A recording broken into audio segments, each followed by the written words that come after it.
श्रीचक्रवरदाचार्यं शुद्धसत्त्वगुरूत्तमं श्रीनिधिं राघवं वन्दे ह्यपारकरुणाकरं श्रीशैलपूर्णात् अखिलेतिहास पुराणजालं समवाप्य येन प्रावर्ति सन्दर्शयतेव शिष्यभावं मुनिं लक्ष्मणमाश्रयेऽहं यं प्रव्रजन्तम् अनुपेतमपेतकृत्यं द्वैपायनो विरहकातर आजुहाव पुत्रेति तन्मयतया तरवोऽभिनेदुः तं सर्वभूतहृदयं मुनिम् आनतोऽस्मि व्यासं वसिष्ठनप्तारं शक्तिः पौत्रम् अकल्मषं பராசராத்மஜம் வந்தே சுகதாத்தம் தபோநிதிம். எல்லோருக்கும் அடியனுடைய நமஸ்காரம். நம்ம பாகவத சப்தாக உபன்யாசத்தின் நிறைவு நாள் 7ஆம் நாள் உபன்யாசம். ரொம்ப மங்களகரமாக ருக்மிணி கல்யாண வைபவத்தை அனுபவிக்க போகிறோம். பெருமாளே உபய நாச்சியாரோட திருக்கல்யாண கோலத்தில் எழுந்தருளி விட்டார். முதல் நாள் பாகவதத்தின் மகாத்மியம் சொல்லும்போது பாகவதம் சொல்கிற இடத்துக்கு கண்ணபிரான் வருவான்னு சொன்னோம். அவன் வந்து இன்னைக்கு நிரூபித்து காமிச்சுட்டான். பெருமாளே எழுந்தருளி பிராட்டிமாரோடு கூடியிருந்து இதோ சப்தாகத்தை உங்களோடு சேர்ந்து நானும் கேட்குறேன்னு விட்டார். ஆக நாம் மானசீகமாக புறப்படுறதுக்கு முன்னாடி இன்றைய 7ஆம் நாள் நம்ம எம்பெருமான் திருவடியில் 7வது ஸ்லோகம் சமர்ப்பிக்கணும் இல்லையா? இந்த 7வது ஸ்லோகத்தோட கதையை கேளுங்க. நம்ம ஸ்ரீதர் சுவாமி என்ன பண்ணிட்டார், இல்லை இதை வந்து ஒரு பிரிண்ட் அவுட்டாக எடுத்து நீங்கள் ஃப்ரேம் பண்ணி நம்ம கொடுக்கணுன்னார். அப்போ நமக்கு என்ன கட்டாயம்னா, நேற்றுக்கே இந்த ஸ்லோகத்தை எழுதி நாம் அதை கம்ப்ளீட் பண்ணால் தான் அவர் கொடுக்க முடியும். இப்போ எழுதணுமே என்ன பண்ணுறது, நேற்று இரவு யோசித்தேன். நம்ம பெருமாள் அனுகிரகம் பண்ணாமல் இருப்பாரா? 7ஆம் நாள் உபன்யாசம் 7 வச்சே எழுதலான்னு பெருமாள் ஒன்று உணர்த்தினார். அதனால் இன்றைக்கு எம்பெருமான் திருவடியில் 7வது ஸ்லோகம் 7 என்ற எண் வைத்தே ஏற்றப்பட்ட ஸ்லோகம். சப்தசைல நாயகஸ்ஸ சப்தபத்ய சம்ஸ்துதः சப்த புண்ணிய வாகினி நிமக்ன புண்ணிய தாயகः சப்தவார பாஷண பிரமோதமான சப்ரபு சப்த ரக்த பங்கி கேது தேசவாசி ரக்ஷகः. இதை பெருமாள் யாருன்னா சப்தசைல நாயகா, 7 மலைக்கு நாதன், ஏழுமலையப்பன். அந்த லார்ட் ஆஃப் 7 ஹில்ஸ் தான் இங்கே லார்ட் ஆஃப் கிரேட் லேக்ஸாக இங்கே வந்து எழுந்தருளி இருக்கார். 7 மலைக்கு தலைவன். 2 சப்த பத்ய சம்ஸ்துதா, 7 ஸ்லோகங்களால் துதிக்கப்பட்டவர். எந்த 7? நம்ம 7 ருக்மிணியோட 7 ஸ்லோகங்களாலே துதிக்கப்பட்டவர் ருக்மிணி. அதாவது அந்த உயர்ந்த ருக்மிணி எழுதின காதல் கடிதத்தில் உள்ள 7 ஸ்லோகங்களையும் ஏத்துண்டார். இந்த தாழ்ந்த வெங்கடேஷ் எழுதின இந்த 7 நாள் ஒரு ஸ்லோகம் 7 ஸ்லோகத்தையும் ஏத்துண்டார். அந்த 7 இந்த 7 எல்லா 7 ஸ்லோகங்களாலும் துதிக்கப்பட்டவர். 3 சப்த புண்ணிய வாகினி நிமக்ன புண்ணியதாயகா, 7 புண்ணிய நதியில் ஸ்நானம் பண்ணால் என்ன பலனோ இவரை சேவிச்சா அந்த பலனை கொடுத்துருவார். 7 நதி சொல்கிறோம், கங்கேச்ச யமுனே செய்வ கோதாவரி சரஸ்வதி நர்மதா சிந்து காவிரி. 7 நதியில் பாரத தேசம் போய் தீர்த்தமாடினா என்ன பலனோ, கிரேட் லேக்ஸில் இந்த 7 மலையான சேவிச்சா 7 நதியில் தீர்த்தமாடின புண்ணியத்தை கொடுத்துட்றார். அதுவும் 7. அப்புறம் இவருக்கு என்ன பிடிக்கும்னா சப்தவார பாஷண பிரமோதமான சப்ரபு. இவருக்கு சப்தாகம் 7 நாள் உபன்யாசம் தான் ரொம்ப பிடிக்கும். அதனால தான் பெரியோர்கள்லேருந்து ஆரம்பித்து இந்த பொடியன் வரை யார் வந்தாலும் இங்கே 7 நாள் சப்தாகம் தான் உபன்யாசம் பண்ணணும். பாகவதம் 7 நாள் சப்தாகம்னா இந்த எபெருமானுக்கு 7 டே டிஸ்கோர்ஸ் ரொம்ப பிடிச்சிருக்கு. அதனால் இந்த பெருமாள் பார்த்தார், எல்லாமே அவருக்கு 7ஆவே இருக்குது. 7 மலைகளின் தலைவனாக இருக்கார். 7 ஸ்லோகங்களால் போற்றப்பட்டவராக இருக்கிறார். 7 நதியில் தீர்த்தமாடின புண்ணியத்தை கொடுக்குறார். 7 நாள் உபன்யாசம் சப்தாகம்னா பிடிச்சிருக்கு. அப்போ எந்த தேசத்துக்கு அவர் வந்தால் பொருத்தமாக இருக்கும்னு பார்த்தார். அப்படியே USA கொடியை பார்த்தார். 7 சிவப்பு கோடுகள் இருந்தது, 7 ரெட் ஸ்ட்ரைப்ஸ் இருந்தது. அப்போ இந்த நாட்டில் நான் இருப்பது தான் பொருத்தம். அப்படியே USA பக்கம் அப்படியே பெருமாள் வான் வழியாக வந்தார். வந்து பார்த்தா பாரத தேசத்துக்கு பக்கத்திலேயே கடலில் துவாரகான்னு ஒரு தீவா நிர்மாணம் பண்ணால் பாருங்க. அதே போல் USAல கடலில் ஸ்டாச்சு ஆஃப் லிபர்ட்டி கம்பீரமாக தெரிஞ்சுது. அது தலையில் பார்த்தா 7 ஸ்பைக்கை பார்த்தார். நாட்டோட கொடியில் பார்த்தார் 7 ஸ்ட்ரைப்பை பார்த்தார். 7 ஸ்பைக்கையும் 7 ஸ்ட்ரைப்பையும் பார்த்துட்டு இந்த நாட்டு ஜனங்களை ரட்சிக்கிறேன் என்று சப்த ரக்த பங்கி, பங்கினா ஸ்ட்ரைப்பு, ரக்தனா சிவப்பு, சப்த ரக்த பங்கி, 7 ரெட் ஸ்ட்ரைப்ஸ் இருக்குது. கேத்துனா கொடின்னு அர்த்தம். சப்த ரக்த பங்கி கேத்து தேசவாசி ரக்ஷகா, இந்த USAல உள்ளவர்களை ரட்சிக்கிறேன்னு இங்கே 7 ரெட் ஸ்ட்ரைப்ஸ் உள்ள அந்த ஃபிளாகை உடைய இந்த கண்ட்ரிக்கு பெருமாள் வந்துட்டார். சப்தசைல நாயகஸ்ஸ சப்தபத்ய சம்ஸ்துத சப்த புண்ணிய வாகினி நிமக்ன புண்ணிய தாயகா சப்தவார பாஷண பிரமோதமான சப்ரபு சப்த ரக்த பங்கி கேத்து தேசவாசி ரக்ஷகான்னு எம்பெருமானை வணங்கி 7வது முறையாக மானசீகமாக இங்கிருந்து புறப்பட்டு நேராக கங்கா நதியினுடைய தெற்கு கரையை அடைகிறோம். கிழக்கு நுணையா தர்பையை பரப்பி வடக்கு முகமாக பரீட்சித் மகாராஜா அமர்ந்திருக்கிறார். ஆச்சாரிய பீட்டத்தில் சுகபிரம்மம் விற்றிருக்கிறார். சுற்றி பல ரிஷிகள் எல்லாம் கூடியிருக்கிறார்கள். ஆச்சாரியன் அனுகிரகத்தால் அந்த கோஷ்டியில் ஒருவராக நாமும் இப்போது இந்த வருஷத்துக்கு ஒன் லாஸ்ட் டைம் திரும்ப திரும்ப அனுபவிப்போம் பாகவதம், கவலைப்படாதீங்க. இப்போ ஒன் லாஸ்ட் டைம் அந்த கோஷ்டியில் நாமும் இப்போது இணைந்து கொள்கிறோம். இன்னைக்கு குட்டி கண்ணன் ரொம்பவே உற்சாகத்தோடு ஓடி வந்து நம்ம மடியில் உட்காந்துருக்கான். ஏன்னா தாயார் வரப்போறாளே, ருக்மிணி கல்யாணம் இல்லையா, அதனால கண்ணன் ஆசையோடு வந்து நம்ம மடியில் அமர்ந்து விட்டான். All set. இப்போ ருக்மிணி கல்யாண வைபவத்தை சுகபிரம்மம் பரீட்சித்துக்கு எடுத்து சொல்கிறார். தசமஸ்கந்தம் 52வது அத்தியாயம் 21வது ஸ்லோகம். ராஜாசீத் பீஷ்மகோ நாம விதர்பாதிபதிர் மகான் தஸ்ய பஞ்சாபவன் புத்திராக கன்யைகாச்ச வரானனா. எம்பெருமான் பூமியில் எப்போ அவதாரம் பண்ணாலும் கூடவே தாயார் வந்துடுவா. தாயார் இல்லாமல் பெருமாள் அவதரித்ததா வரலாறே கிடையாதான். ஒரு மத்ஸ்யாவதாரத்திலேயோ கூர்மாவதாரத்திலேயோ நம்ம கண்ணுக்கு தனியாக தாயார் தெரியாமல் இருக்கலாமே ஒழிய தாயார் இல்லாமல் பெருமாள் வந்தார்னு அர்த்தமே இல்லை. அப்படி வரவும் மாட்டாராம். பராசர பட்டருங்கிற மகான் இதை ரொம்ப அழகாக சாய்ச்சார். எதி மனுஜதிரஷாம் லீலையா துல்லிய விருத்தியை அனுஜனுர் அனுரூபா தேவி நாவாதரிஷ்யா அசரசமபவிஷ்யன் அர்மநாதஸ்ய மாதா தரதள தரவிந்தோ தந்தகாந்தாய தாக்ஷீனர். பெருமாள் மட்டும் அவதாரம் பண்ணிட்டு கூட தாயார் அவதாரத்தில் வரலன்னா அது ஹீரோயின் இல்லாத நாடகம் மாதிரி ஆயிடும்னர். நாடகம் பார்க்குறவா கதாநாயகனுக்காக பார்க்க மாட்டா, கதாநாயகிக்காகத்தான் பார்ப்பா. அந்த நாயகி இல்லைன்னா எப்படி அந்த நாடகம் எடுபடும்? அதனால் பெருமாள் எப்போ அவதரித்தாலும் அவர் ராமனாக வந்தால் இவள் சீதையாக வருவாள். அவன் கண்ணனாக அவதரித்த போது பிராட்டி ருக்மிணியாக அவதரித்தாள். அந்த ருக்மிணி எங்கே அவதரிச்சா? அதான் இந்த ஸ்லோகம்.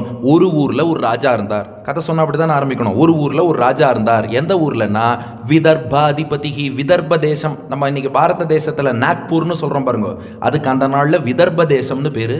அதன் தலைநகரம் குண்டினபுரம். விதர்ப தேசத்துக்கு குண்டினபுரத்தை தலைநகராக கொண்டு பீஷ்மகன் என்ற ராஜா ஆண்டு வருகிறார். அந்த பீஷ்மகனுக்கு மகளாகத்தான் ருக்மிணி அவதரிக்கிறாள். அதான் ராஜா சீத். ஒரு ஊரில் ஒரு ராஜா இருந்தார், பீஷ்மகோ நாம. அந்த ராஜாவுக்கு பீஷ்மகன்னு பேரு. விதர்பாதிபதிகி. விதர்ப தேசத்தை குண்டினபுரத்தை தலைநகரமாக கொண்டு அவர் ஆண்டு வந்தார். அந்த பீஷ்மகன் எப்படிப்பட்டவர்னா மகான். அவர் ஒரு பெரிய மகான் விட்டார். இப்போ மகான்னு சொல்கிற அளவுக்கு இந்த பீஷ்மகன் என்ன சாதிச்சார்? தாயாருக்கே அப்பாவாயிட்டார். சரி, அவர் மகான்னு சொல்கிற அளவுக்கு ஏதாவது சாதிச்சிருக்கணும் இல்லையா? அப்படின்னா இதுக்கு ஆச்சாரியர்கள் சுவைபட ஒரு விளக்கம் கொடுக்குறா. தாயாருக்கு தகப்பனார் ஆனார், அது பெரிய விஷயம். அதை விட பெரிய விஷயம், கிருஷ்ணனுக்கு மாமனார் ஆயிட்டார். இந்த மாமனாருங்கிறது ரொம்ப ரொம்ப பெரிய ஸ்தானமா. ஆச்சாரியனுக்கு என்ன மரியாதை கொடுப்போமோ அந்த மரியாதையை மாமனாருக்கு கொடுக்கணுங்கிறா. என்ன காரணம்னா, நாம் ஒரு வைதிக கர்மா, ஒரு யாகம் பண்ணுறோன்னு வச்சுக்கோங்களேன், அதுக்கு 2 விஷயம் தேவை. ஒன்று ஞானம் வேணும், அந்த ஞானத்தை கொடுத்தவர் ஆச்சாரியன். 2வது மனைவி வேணும். மனைவி இல்லாத கணவனுக்கு எந்த வேல்யூவும் கிடையாது. நீ யாகம் பண்ணுறதுக்கான ஞானத்தை ஆச்சாரியன் கொடுத்தாருனா கூட இருக்க வேண்டிய மனைவியை மாமனார் தான் கொடுத்துருக்கார். அதனால் ஆச்சாரியனுக்கு என்ன மரியாதையோ அதை மாமனாருக்கு. இன்னும் சிம்பிளாக சொல்லணும்னா, நம்மளை நம்பி பொண்ணு கொடுத்துருக்கார், எவ்வளோ பெரிய ரிஸ்க் எடுத்திருக்கார். அதனால் அவர் மகான். ராஜாசீத் பீஷ்மகோ நாம விதர்பாதிபதிர் மகான். நமக்கு பொண்ணு கொடுத்தவர்னா அவருக்கு நம்ம மகான்கிறோம். பெருமாளுக்கே பொண்ணு கொடுத்தவர்னா அவர் எவ்வளோ பெரிய மகானாக இருக்கணும். அதனால தான் ராஜாசீத் பீஷ்மகோ நாம விதர்பாதிபதிர் மகான். ஒரு விஷயம் யோசிச்சு பாருங்க, ஆழ்வார்களில் பெரிய ஆழ்வார்னு யாரை சொல்கிறோம்? சீனியாரிட்டியில் முதல்ல அவதரித்தவர் பொய்கை ஆழ்வார். அவரை யாரும் பெரிய ஆழ்வார்னு சொல்கிறது இல்லை. நிறைய பாசுரங்கள் பாடினது நம்மாழ்வாரும் திருமங்கை ஆழ்வாரும். இவாளை யாரும் பெரியாழ்வார்னு சொல்கிறது இல்லை. நிறைய காலம் வாழ்ந்தவர் திருமழிசை பிரான் 4700 வருஷம் வாழ்ந்தார். அவரையும் பெரியாழ்வார்னு சொல்கிறது இல்லை. விஷ்ணு சித்தர் ஒருத்தரை மட்டும் ஏன்பா பெரியாழ்வார்னு சொல்கிறோன்னா பல காரணம். அதில் ஒன்று மகான், அவர் தான் மாமனார். ஆண்டாள் நாச்சியாரை திருக்கல்யாணம் பண்ணி கொடுத்தார். தீபாவளி வந்தால் ஸ்ரீரங்கநாதன் பெரியாழ்வாரை சேவித்து சீர்வரிசை வாங்கிக்கிறார். அதனால் பெருமாளை விட உயர்ந்த ஸ்தானம் பெற்று விட்டார், பெரிய ஆழ்வார்ங்கிறோம். அதுபோல தான் பீஷ்மகன். அவர் என்ன அச்சீவ் பண்ணாரோ இல்லையோ, பொண்ணை கிருஷ்ணனுக்கு கல்யாணம் பண்ணி கொடுத்து பெருமாளுக்கே மாமனார் ஆயிட்டார், மகான். இந்த பீஷ்மகனுக்கு தஸ்ய பஞ்சாபவன் புத்திராக கன்யைகாச்ச வரானனா 5 மகன்களும் ஒரு மகளும் பிறந்தார்கள். யார் அந்த மகன்கள்? ருக்மி அக்ரஜகா, ருக்ம ரதா, ருக்ம பாகுர் அனந்தரா, ருக்ம கேஷோ, ருக்ம மாலி, ருக்மிணியேஷாம் ஸ்வசாசதி. இந்த பசங்களுக்கெல்லாம் எப்படி பேர் வச்சிருக்காரு பாருங்க. ருக்மம்னா தங்கம்னு அர்த்தம். ருக்மி, ருக்ம ரதன், ருக்ம பாகு, ருக்ம கேசன், ருக்ம மாலி. ருக்மினா அவனே தங்கம். ருக்ம ரதன் அப்படின்னா தங்க தேரில் போவானா. ருக்ம பாகுன்னா தங்க கை கொண்டவன். ருக்ம கேசன்னா தங்கத்திலே கேசம் கொண்டவன். ருக்ம மாலின்னா தங்கத்தில் மாலை. கடைசி ஒன்று வேணால் நமக்கு சாத்தியம், முதல் நாளும் யாருக்கும் சாத்தியம் இல்லை. அவனே தங்கம், அப்புறம் தங்க தேரில் போகிறவன், தங்க கை கொண்டவன், தங்கத்திலே கேசம் கொண்டவன், தங்க மாலை அணிந்தவன். 5 குழந்தைகளுக்கு பேர் வச்சுட்டார், ஆண்கள். கடைசியாக ஒரு பொண்ணு பிறந்தா, அவளுக்கு ருக்மிணி என்று திருநாமம் சூட்டினார். ருக்மம்னா தங்கம், ருக்மிணினா பொற்கொடின்னு அர்த்தம். அப்படியே ஆண்டாள் நேர் தமிழாக்கம் கொடுத்தா, குற்றமொன்றில்லாத கோவலர்தம் பொற்கொடியே. பொற்கொடி என்பது தான் ருக்மிணிக்கு தமிழாக்கம். ஏன் பொற்கொடினா, கொடி என்பது கொம்பை சுற்றித்தான் எப்போதும் படரும். அதுபோல இந்த ருக்மிணிங்கிற பொற்கொடி கண்ணன் என்ற கொம்பை சுற்றி அழகாக படர்வாளாம். கண்ணனோ ஒரு மரகத வண்ணம் கொண்ட ஒரு கற்பக மரம் போல் இருக்கிறான். அவனை சுற்றி படரக்கூடிய தங்கக்குடி போல் இவள் இருக்கிறாள். அதனால இவளுக்கு ருக்மிணி, ருக்மிணி பொற்கொடி என்று இவளுக்கு திருநாமமா. ஆனால் இந்த ஸ்லோகத்தை எவ்வளோ சூக்ஷ்மமாக சுகபிரம்ம போட்டிருக்கார் பாருங்க. தஸ்ய பஞ்சாபவன் புத்திராக, 5 மகன்கள் பிறந்தார்கள் பீஷ்மகனுக்கு. கன்யை காச்ச வரானனா, ஒரு அழகான பெண் குழந்தை பிறந்தாள். பசங்களுக்கு அட்ஜெக்டிவே கிடையாது, 5 பசங்க, ஒரு அழகான பொண்ணு. அப்படின்னா என்ன அர்த்தம்? பசங்க 5 சிடுமூஞ்சின்னு நீங்களே புரிஞ்சுக்கோங்க, அதுக்கு நான் அட்ஜெக்டிவ் போடலை. ஒருத்தர் சொன்னார், எனக்கு 2 பசங்க சார், 2வது பையன் ரொம்ப நல்லவன், 2வது பையன் நல்லா படிப்பான்னார். அப்போ முதல் பையன் எப்படின்னு புரிஞ்சுக்கணும். அதை என்ன பண்ணான், பரீட்சை எழுதிட்டு வந்தான், மார்க்கெல்லாம் வந்துடுத்து. அப்பா கேட்டார், என்னடா வாங்கியிருக்கேன்னார். இங்கிலீஷில் 95, தமிழில் 95, சயின்ஸில் 95, சோஷியலில் 95, மொத்தமாக 500க்கு 420ன்னா. பையன் 420 வேலை பண்ணியிருக்கான். அதாவது இங்கிலீஷில் 95, தமிழில் 95, சயின்ஸில் 95, சோஷியலில் 95னா 380, மொத்தம் 420. அப்போ மேக்ஸ் மிஸ்ஸிங் எவ்வளவு? 40 தான் வாங்கியிருக்கான். அதையும் என் வாயால் சொல்லணும், நல்ல மார்க் வாங்கினதை சொல்லிட்டேன், எது கம்மி நீயே புரிஞ்சுக்கோ. பொண்ணு அழகாக இருப்பான்னு சொல்லிட்டேன், பசங்க எப்படி நீங்களே புரிஞ்சுக்கோங்க. 5 மகன்கள் பிறந்தார்கள், அழகான ஒரு பெண் குழந்தை. தான் பாகவத ஸ்லோகங்கள் எல்லாமே ரொம்ப சூக்ஷ்மமானது. உள்ளுக்குள்ளே போனால் பல பல அர்த்தங்கள் இப்படி கிடைக்கும். இப்படி வா பிறக்கிறா. இந்த ருக்மிணி இருக்காளே, இளம் பிராயத்திலிருந்தே அவள் பிராட்டியாச்சே, அதனால் அவளுக்கு கண்ணனிடத்திலேயே ஈடுபாடான். அது மட்டும் இல்லாமல் சோபஸ்ருத்திய முகுந்தஸ்ய ரூபவீரிய குணஸ்ரீயா கிரகாகதைர் கீயமானாக தம்மேனே சதிருஷம் பதிம். இந்த ருக்மிணி சின்ன குழந்தையா இருக்கும்போது துவாரகையைச் சேர்ந்த பாடகர்கள், உபன்யாசகர்கள் இவாள்லாம் விதர்ப தேசம் குண்டினபுரத்துக்கு வந்து கண்ணனுடைய பெருமைகளை பாடுவார்களாம். கண்ணனுடைய திருமேனி அழகு, அவனுடைய வீரம், அவனுடைய கல்யாண குணங்கள், அவன் தானம் செய்யக்கூடிய பாங்கு, இதை எல்லாத்தையும் பாடி அங்கே ஒருத்தி மகனாய் பிறந்து ஓரிரவில் ஒருத்தி மகனாய் ஆயர்பாடியிலே ஒளிந்து மறைந்த கண்ணபிரான் அங்கே பல பல அசுர சக்திகளை அழித்தான். பூத்தனை, சகடாசுரன், திருநாவர்த்தாசுரன், வத்சாசுரன், கபிதாசுரன், தேனுகாசுரன், அகாசுரன், பகாசுரன், தேனுகாசுரன், அரிட்டாசுரன், கேசி, பிரலம்பாசுரன், இத்தனை பேரையும் அழித்தான்.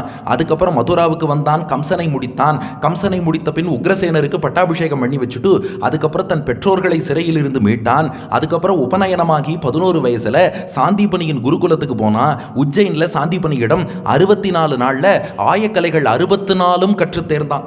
ஆயக்கலைகள் 64 அது என்னென்ன கலைகள்னா, அகர விலக்கணம், லிகிதம், கணிதம், வேதம், புராணம், வியாக்கரணம், நீதி சாஸ்திரம், ஜோதிட சாஸ்திரம், தர்மசாஸ்திரம், யோக சாஸ்திரம், மந்திர சாஸ்திரம், சகுன சாஸ்திரம், சிற்பசாஸ்திரம், வைத்திய சாஸ்திரம், உருவ சாஸ்திரம், இதிகாசம், காவியம், அலங்காரம், மதுர பாஷணம், நாடகம், நிருக்தம், சப்த பிரம்மம், வீணை, வேணு, மிருதங்கம், தாளம், அஸ்திர பரீட்சை, கஜ பரீட்சை, ரத பரீட்சை, அஸ்வ பரீட்சை, கனக பரீட்சை, ரத்ன பரீட்சை, பூமி பரீட்சை, சங்கிராம லட்சணம், மல்யுத்தம், ஆகர்ஷணம், உச்சாடனம், வித்வே, மதன சாஸ்திரம், மோகனம், வசீகரணம், ரசவாதம், காந்தர்வவாதம், பைப்பிலவாதம், கௌதுகவாதம், தாதுவாதம், காருடம், நட்டம், முட்டி, ஆகாய பிரவேசம், ஆகாய கமனம், பரகாய பிரவேசம், அதிரிசயம், இந்திரஜாலம், மகேந்திரஜாலம், அக்னித்தம்பம், ஜலத்தம்பம், வாயுத்தம்பம், வாக்குத்தம்பம், திட்டித்தம்பம், சுக்லத்தம்பம், கண்ணத்தம்பம், கட்கத்தம்பம், அவஸ்தை பிரயோகம்னு 64 கலைகள்.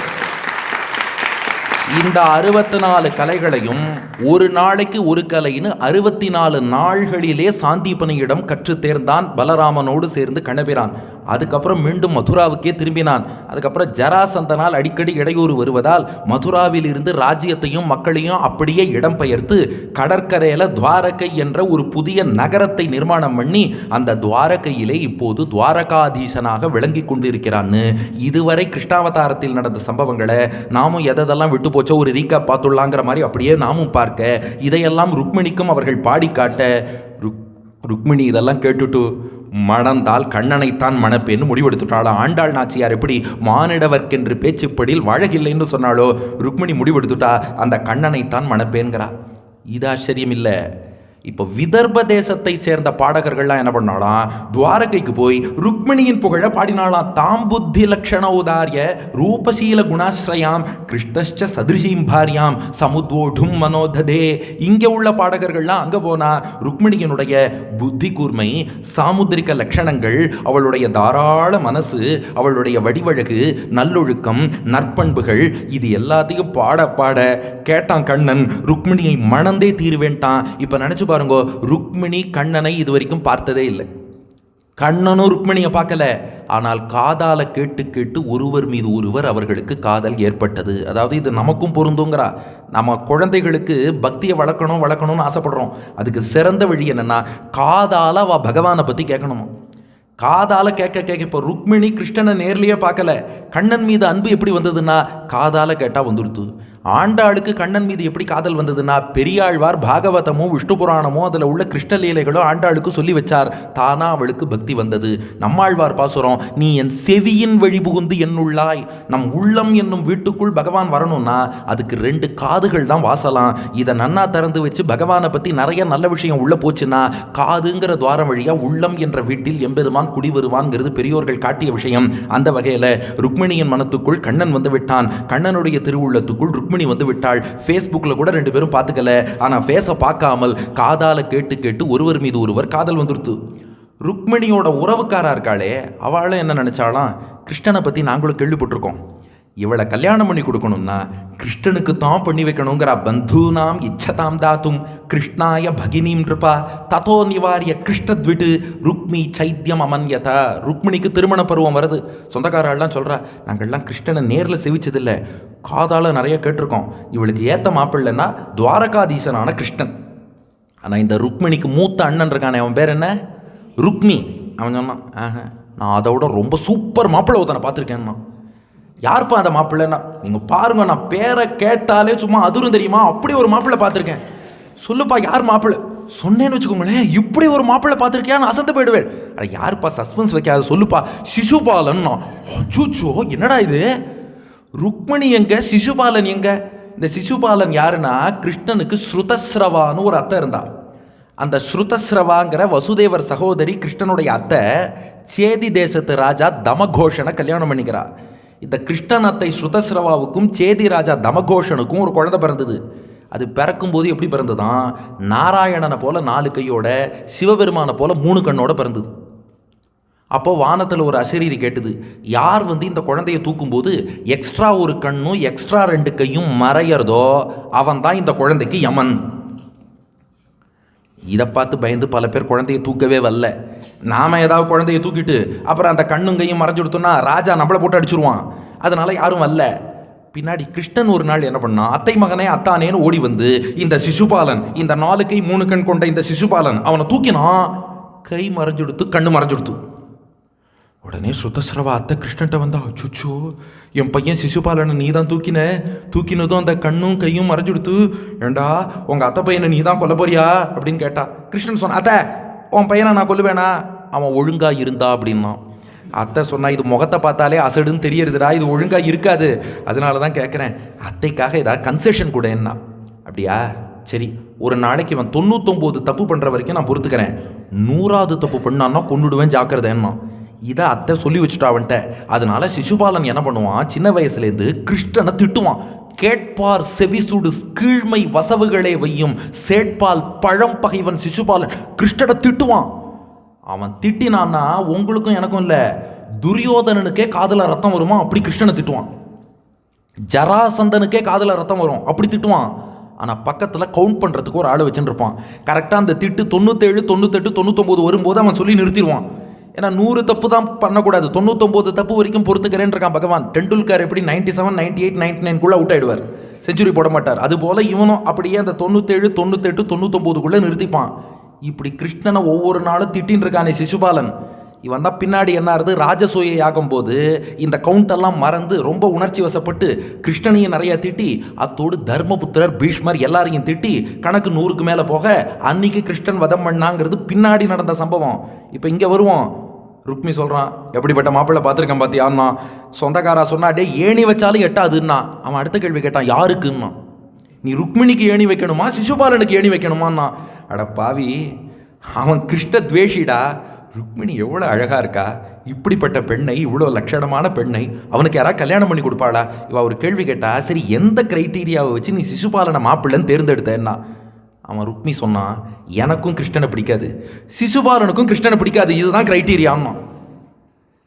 ஏண்டா இப்படியெல்லாம் கல்யாணம் பண்ணி வச்சா வாழாட வாழ முடியுமாடா? ரெண்டு மனசு சேர்வது தானே திருமணம். ஒரு திருமணம்ங்கிறது என்னன்னா 10 பொருத்தம் பார்த்து 9 கிரகங்களை சேர்த்து 8 திசைகளுக்கும் பத்திரிக்கை கொடுத்து 7 ஜென்மத்துக்கும் உறவு நிலைக்கிற மாதிரி வந்தவாளுக்கு அறுசுவை விருந்தளித்து பஞ்சபூதங்களை சாட்சியா அக்னியில் வச்சு 4 வேதங்கள் ஓதி 3 முடிச்சு போட்டு 2 மனசை ஒன்றாக ஆக்குவது தானே திருமணம். அந்த இருமணம் இணைவது தானே திருமணம். இதை 5லேருந்து கவனிச்சவாளுக்காக மறுபடியும் சொல்லிடுறேன். 10 பொருத்தம் பார்த்து 9 கிரகங்களை சேர்த்து 8 திசைகளுக்கும் பத்திரிக்கை கொடுத்து 7 ஜென்மத்துக்கும் உறவு நிலைக்கிற மாதிரி வந்தவாளுக்கு அறுசுவை விருந்தளித்து பஞ்சபூதங்களை சாட்சியா அக்னியில் வச்சு 4 வேதங்கள் ஓதி 3 முடிச்சு போட்டு 2 மனசை ஒன்றாக ஆக்குவது திருமணம். இந்த 2 மனசு எப்படிரா சேரும்னா, ருக்மி பாருங்க, அந்த காலத்திலே இந்த டயலாக் இருந்திருக்கு. அதெல்லாம் கல்யாணம் பண்ணி வச்சா போக போக சரியாயிடும், அதெல்லாம் நம்ம பண்ணி வச்சிடலாம். உன் தங்கை கிட்டையாவது ஒரு வார்த்தை கேளுடா, அவள் சின்ன பொண்ணு, அவள்கிட்ட என்ன கேட்குறது, நாம் கழுத்து நீட்டுனா நீட்ட வேண்டியதான்னு ருக்மி கல்யாண பத்திரிக்கையை அடிச்சிட்டோம். நாளை மறுநாள் கல்யாணம் தான். இன்னைக்கு டே 1, டே 3 கல்யாணமா, நாளை மறுநாள் கல்யாணம்னு பத்திரிக்கை அடிச்சிட்டான். டே 1 கார்த்தால ருக்மிணி பத்திரிக்கை பார்க்குறா. கல்யாண பத்திரிக்கை பார்த்து தான் ருக்மிணிக்கே தெரியுமா தனக்கு இந்த மாதிரி கல்யாணம்னு இவன் ஏற்பாடு பண்ணிட்டான்னு. ருக்மிணி இப்போ சிந்திக்கிறா, இன்றைக்கி என்ன பாருங்கள், நேராக வாட்ஸ்அப்பில் ஒரு மெசேஜ் அனுப்பி, ஹலோ கிருஷ்ணா, இந்த மாதிரி சிச்சுவேஷன், கம் இமீடியட்லி, இதெல்லாம் கொடுக்கலாம். இவள் இருப்பதோ விதர்ப தேசம் குண்டினபுரம், அது எங்கள் மகாராஷ்டிரா. கண்ணபிரான் இருப்பது குஜராத்தில் துவாரகா. டே 1 காலை தான் கல்யாணம்னு தெரியறது. டே 3 மார்னிங் கல்யாணமே நடக்க போகிறது.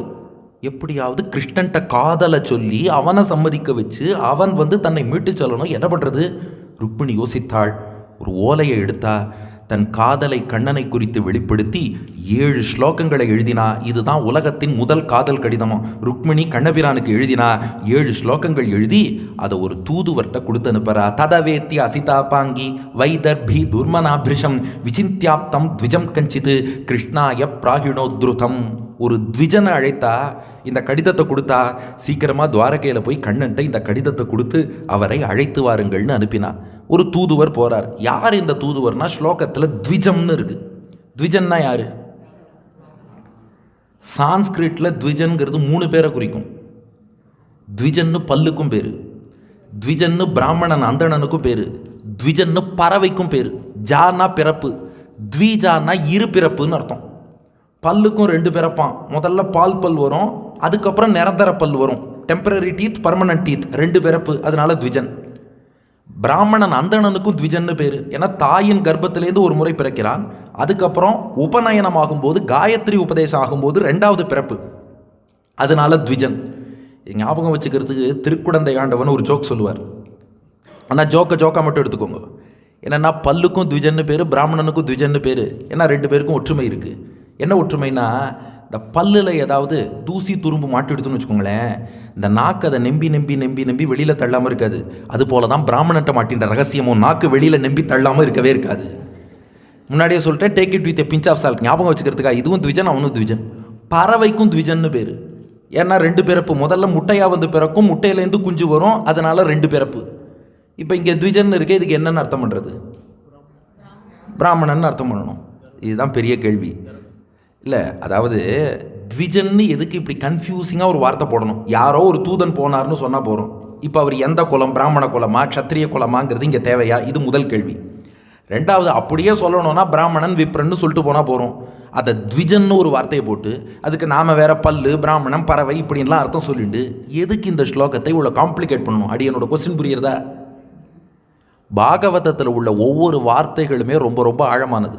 சுகபிரம்மம் ஒரு ஸ்லோகத்துக்குள்ளே சொல்லின்னு போயிருப்பார். ஆனால் அதில் உள்ள எழுத்தையும் வார்த்தையும் ஆராய்ச்சி பண்ணோன்னா அதுக்கு பின்னாடி பல கதைகள் நமக்கு கிடைக்கும்.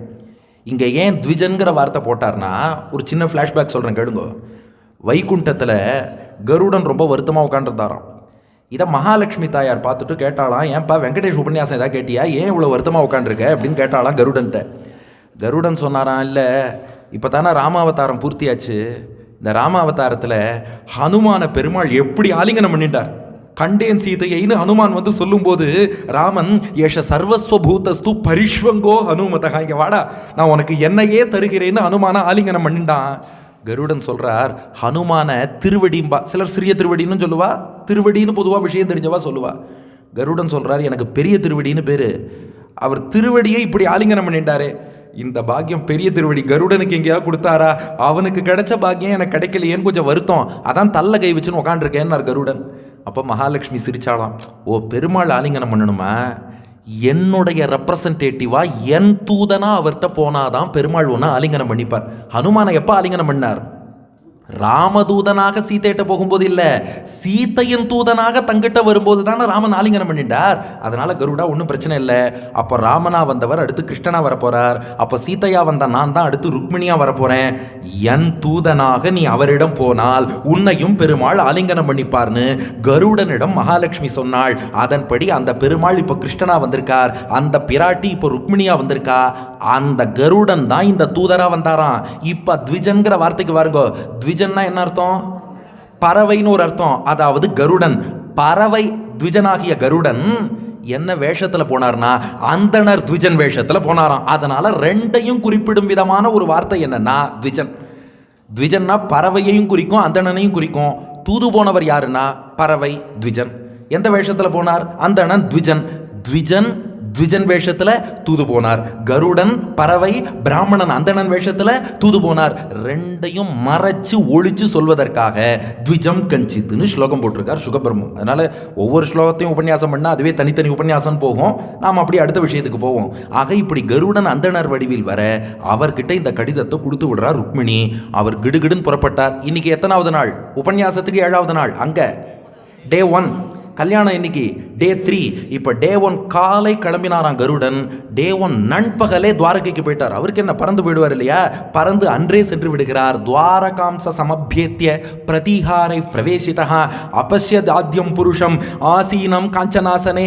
இப்போ கருடன் அப்படியே துவாரகைக்கு வருகிறார். துவாரகையிலே பார்த்தால் அற்புதமான கண்ணபிரானுடைய அந்த அரண்மனை. அந்த அரண்மனையிலே பார்த்தால் ஒரு தங்க சிம்மாசனம். அந்த தங்க சிம்மாசனத்துக்கு மேலே மைவண்ண நறுங்குஞ்சி குழல் பின்தாழ மகரம் சேர்குழை இருபாடு இலங்கையாட எய்வண்ண வெஞ்சிலையே துணையாய் இங்கே இருவராய் வந்தார் என் முன்னே நின்றார். கைவண்ணம் தாமரை வாய்க்கமலம் போலும் கண்ணெனையும் மரவிந்த மடி மகுதே அவ்வண்ண தவறு நிலைமை கண்டும் தோழி அவரை நாம் தேவர் என்று அஞ்சினோமே. கண்ணன் அவ்வளவு ஆச்சரியமா எழுந்துருளி இருக்கிறான். கருடனுக்கு அப்படியே கண்களிலே ஆனந்த கண்ணீர் பொங்கி வருது. ஆஹா, இத பெருமாளை சேவிக்கணும்னு அந்தணர் வடிவில் வந்த கருடன் அந்த தூதர் கையில் அந்த ஓலையோடு வரலான்னு பார்த்தார். அதுக்குள்ள உள்ளேந்து கண்ணன் வாசல்ல வந்து இருக்கும். இவரை பார்த்தவன் அப்படியே எழுந்து ஓடி வந்தான். வாசலுக்கு வந்தான். இவரை ஆற தழுவிக்கொண்டான். திருஷ்டுவா பிரம்மண்ய தேவஸ்தம் அவருஹ்ய நிஜாசனாத்து உபவேஷி அர்ஹயான் சக்கரே யதாத்மானம் திவௌகசகாம். தேவலோகத்துக்குள்ள பெருமாள் நுழைஞ்சா தேவர்கள் எப்படி வந்து வரவேற்பாளோ, தன் அரண்மனைக்குள் நுழைந்த இந்த தூதுவனை கண்ணன் அப்படி வந்து ஆரத்தழுவி வரவேற்றான். வாங்கோன்னு உள்ள அழிச்சுன்னு போனான். உட்கார வச்சான். அர்க்கியம் பாத்தியம் ஆச்சமனியம் கொடுத்தான். உபச்சாரங்கள் பண்ணினான். அத்தனையும் ஏன் பண்ணான்னா பிராட்டியின் பிரதிநிதின்னு பெருமாள்கிட்ட போனா பெருமாள் அவ்வளோ பண்ணுவாராம். அதாவது இப்போ அப்படியே ஹனுமானுக்கு வருவோம். ராமனுடைய தூதனா ஹனுமான் சீத்தை கிட்ட போனார். என்ன கிடைச்சதுன்னா வாலில் நெருப்பு தான் வச்சா அதான் கிடைச்சது. சீத்தையின் தூதனாக ராமன்ட்ட வந்தார். என்னப்பா கிடைச்சதுன்னா ராமனோட ஆலிங்கனமே கிடைச்சது. அதனால தான் கோவிலுக்கு வந்தா தாயாரை சேவிச்சுட்டு பெருமாள்கிட்ட போங்கிறா. ஏன்னா தாயாரோட பிரதிநிதின்னு சொல்லிட்டு பெருமாள்கிட்ட வந்தா ஹனுமானுக்கும் கருடனுக்கும் என்ன கௌரவம் கொடுத்தாரோ அதை நமக்கும் எம்பெருமான் தந்து விடுவான்ங்கிறதான் ரகசியம். அதனால தான் நம்ம சம்பிரதாயத்தில் எப்போதுமே பிராட்டி மூலம் பெருமாளிடம் செல்ல வேண்டும். சரணாகதி பண்ணும்போது துவயத்தில் என்ன சொல்கிறோம்? ஸ்ரீமன் நாராயண சரணவ், பிராட்டியோடு கூடியிருக்கும் எம்பெருமானுடைய திருவடிகளை பற்றுகிறேன். முதல்ல பிராட்டி, அப்புறம் பெருமாள். பிராட்டியின் பிரதிநிதியாக இங்கே இந்த தூதுவர் வருகிறார். ஆற தழுவினா தன்னுடைய ஆசனத்தில் உட்கார வச்சான். உங்களுக்காக அறுசுவை விருந்தெல்லாம் இருக்குன்னு தம் புக்தவந்தம் விஸ்ராந்தம் உபகம்ய சதாம்கதிகி, கல்யாண சமையல் சாதம் காய்கறிகளும் பிரமாதம் கௌரவ பிரசாதம் அத்தனையும் வந்தவர் கழித்தானா. அதுக்கப்புறம் தன்னுடைய படுக்கையில் அவரை பள்ளிக்கொள்ள சொன்னானாம். குத்துவிளக்கெரிய கொட்டுக்கால் கட்டில் மேல் மெத்தென்ற பஞ்சசயனத்தின் மேலேறி அவரை பள்ளிக்கொள்ள வச்சான். அதுக்கப்புறம் பாணினா அபிமிருஷன் பாதவ் அவ்யக்ரஸ்தம் அபிருச்சத. ஸ்லோகம் பாருங்க. தன் கையால் அவரோட பாதங்களை பிடிச்சு விட்டானா பகவான். எந்த எம்பெருமான் திருவடிகளை நாமெல்லாம் போய் பற்றி கொள்ள வேண்டும்னு ஆசைப்படுறோமோ வந்து இருக்கும் தூதுவரை கூப்பிட்டு தன்னுடைய படுக்கையில் சைனிக்க வச்சு பிராட்டி இவன் திருவடியை பிடிச்சு விடுவா. இந்த எம்பெருமான் வந்து இருக்கும் தூதுவருடைய பாதங்களை பிடிச்சு விட்டானா. பிடிச்சி விட்டுட்டு அவரை விசாரிக்கிறான். கச்சித் த்விஜவரஸ்ரேஷ்டா தர்மஸ்தே விருத்த சம்மதா வர்த்ததே நாதிகிருச்ரேண சந்துஷ்ட மனச சதா. உங்களுக்கு வாழ்க்கையெல்லாம் நல்லா போயின்னு இருக்கா? இருப்பதை கொண்டு சிறப்புடன் வாழ்கிறீர்களா? இவ்வளவு தூரம் என்னை தேடி வந்திருக்கிறீர்களே, என்ன விஷயமாக வந்தீர்கள்? நான் உங்களுக்கு என்ன செய்யணும்னு சொல்லுங்க, எது வேணா செய்கிறேன்னா. பிராட்டியின் ரெப்ரஸன்டேட்டிவாக வந்திருக்காரு இல்லையா, அதனால நம்ம என்ன சொன்னாலும் பெருமாள் கேட்பாராம். யதஸ்துவம் ஆகதோ துர்கம் நிஸ்தீரியேக எதிச்சயா சர்வம் நோ ப்ரூஹி அகுஹ்யம் சேத்து கிம் காரியம் கரவாமதே. நீங்கள் என்ன விஷயமா வந்தேன்னு சொல்லுங்கோ, நான் உங்களுக்கு என்ன பண்ணணுங்கிறதையும் சொல்லுங்கோ. ஆனால் இந்த ஸ்லோகத்தில் மீண்டும் சுகபிரம்மம் பாருங்கோ, ஒரு சின்ன வேலை ஒன்று பண்ணியிருக்கார். சர்வம் நோ ப்ரூஹி அகுஹ்யம் சேத்துங்கிறோம். நீங்கள் என்ன விஷயமா வந்திருக்கிறீர்கள்னு சொல்லுங்கள், அது ப்ரைவேட் விஷயமா இல்லைன்னா சொல்லுங்கோ, உங்கள் பர்சனல்னால் எனக்கு சொல்ல வேண்டாம். நான் என்ன பண்ணணுங்கிறத சொல்லுங்கோ, செய்கிறேன்ட்டான். அதாவது நீங்கள் வந்த விஷயம் பொது விஷயம்னா விஷயத்தையும் சொல்லுங்கோ, நான் என்ன பண்ணணும்னு சொல்லுங்கோ. நீங்கள் வந்த விஷயம் சொந்த விஷயம்னா அதை எனக்கு சொல்ல வேண்டாம், நான் என்ன பண்ணணும்னு மட்டும் சொல்லுங்கன்னு. ஏன்னா இன்னொருத்தரோட ப்ரைவசிக்கு நாம் அவ்வளோ தூரம் முக்கியத்துவம் கொடுக்கணுமோ, அதனால் உங்கள் ப்ரைவேட் விஷயம்னா நான் தலையிடல, நான் என்ன பண்ணணும்னு மட்டும் சொல்லுங்கோ. அவர் சொன்னார், என்னோட சொந்த விஷயம் இல்லை, உன் சொந்த விஷயமாக தான் வந்திருக்கேன். ஏன்னா எங்கள் இளவரசி ருக்மிணி உன்னை காதலிக்கிறாள், இதோ காதல் கடிதம், இதை உன்னிடம் தருவதற்காகத்தான் வந்திருக்கிறேன். இந்தாப்பா காதல் கடிதத்தை கொடுத்துட்றேன், இனி நீங்கள் 2 பேரும் பார்த்து என்ன முடிவோ எடுங்கோன்னார். கிருஷ்ணன் சொன்னான், அப்படியா, அப்போ இந்த கடிதத்தை நீங்கள் படிங்கோன்னா. அவர் கேட்டார், இப்போ தானே சொன்னேன் சொந்த விஷயமா இருந்தால் அது உனக்குள்ளே இருக்கட்டும்னு.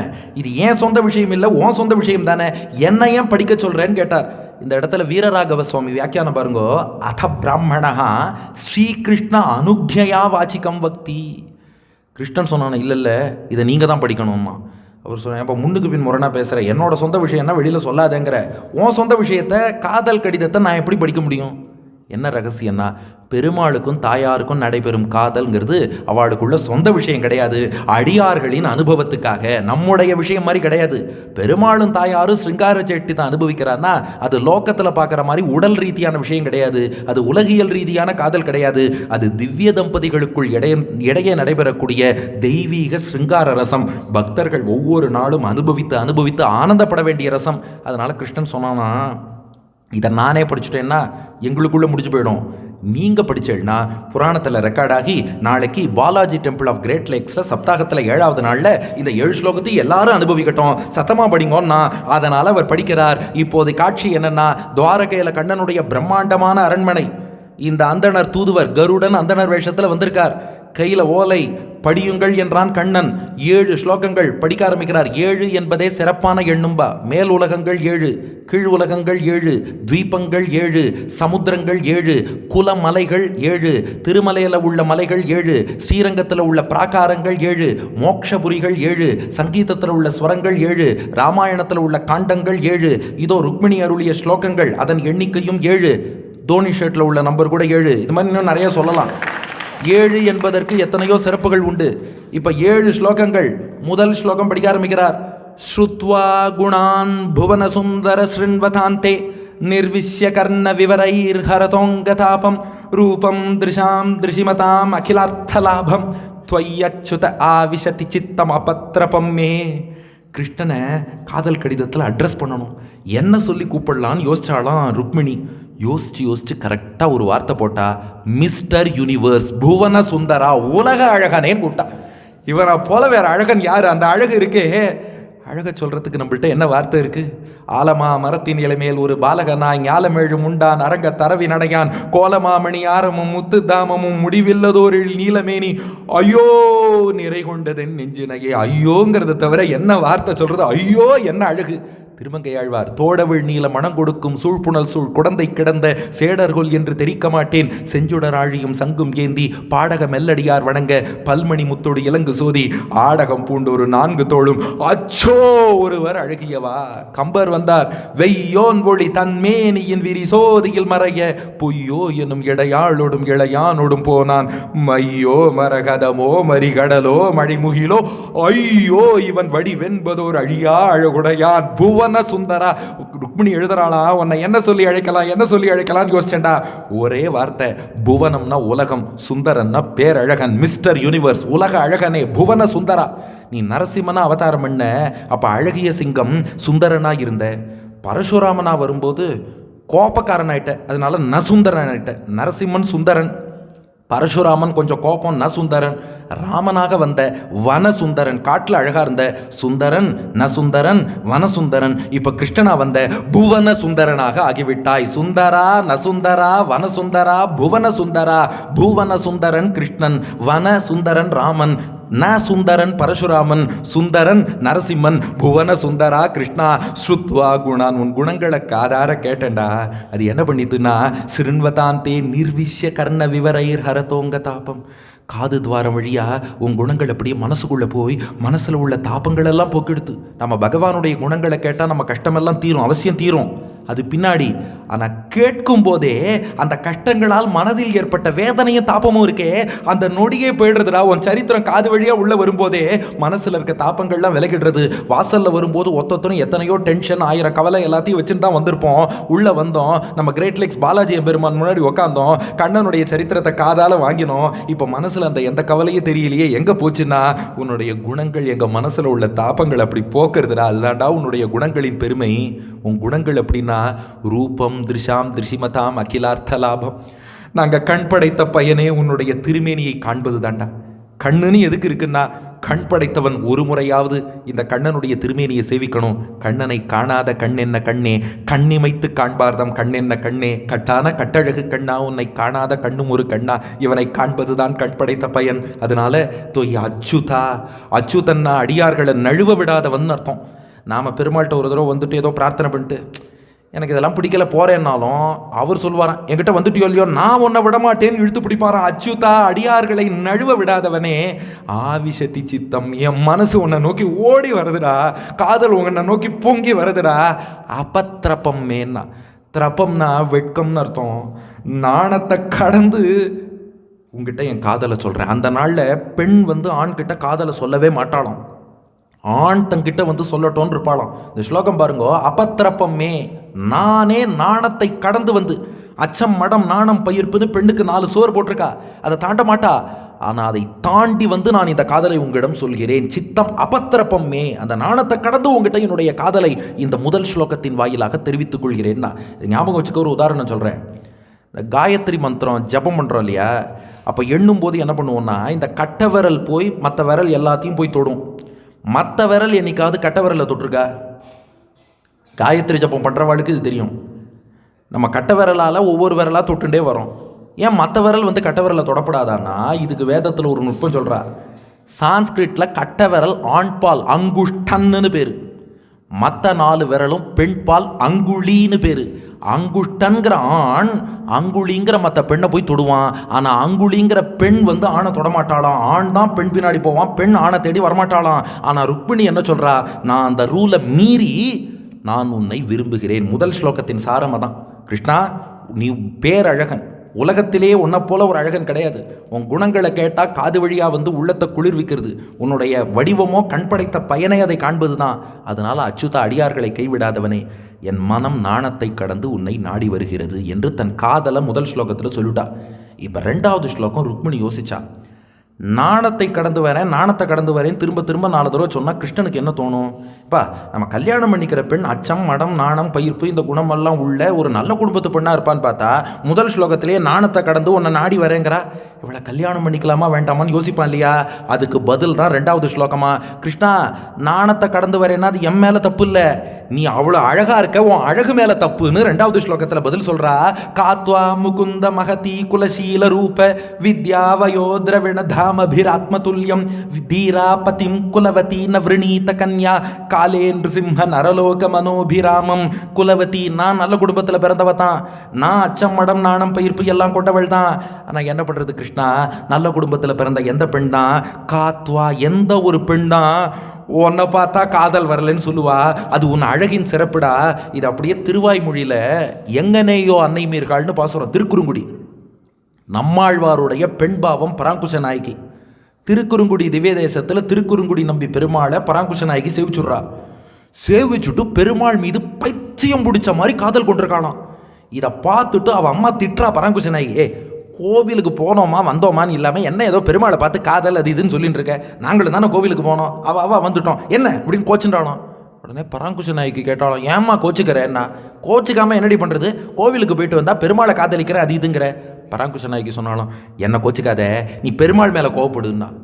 அவர் மேலே அம்மா கோவப்படணும்? ஆமாம், அவர் ஏன் இவ்வளோ அழகாக இருக்காருன்னு கேளு. அவர் இவ்வளோ அழகாக இல்லைன்னா நான் ஆசைப்பட்டிருப்பேனா? எங்கனேயோ அன்னை மீர்கள் என்னை முனிவது நீர் நங்கள் கோல திரு குறுங்குடி நம்பியை நான் கண்டபின் சங்கினோடும் நேமியோடும் தாமரை கண்களோடும் செங்கனிவாய் ஒன்றினோடும் செல்கின்றதன் நெஞ்சமே. என் மேலே தப்பு இல்லைம்மா, அவர் மேலே தப்பு. அவர் கொஞ்சம் அழகாக கம்மியாக வச்சுருந்தா நான் காதலிச்சிருப்பேனா?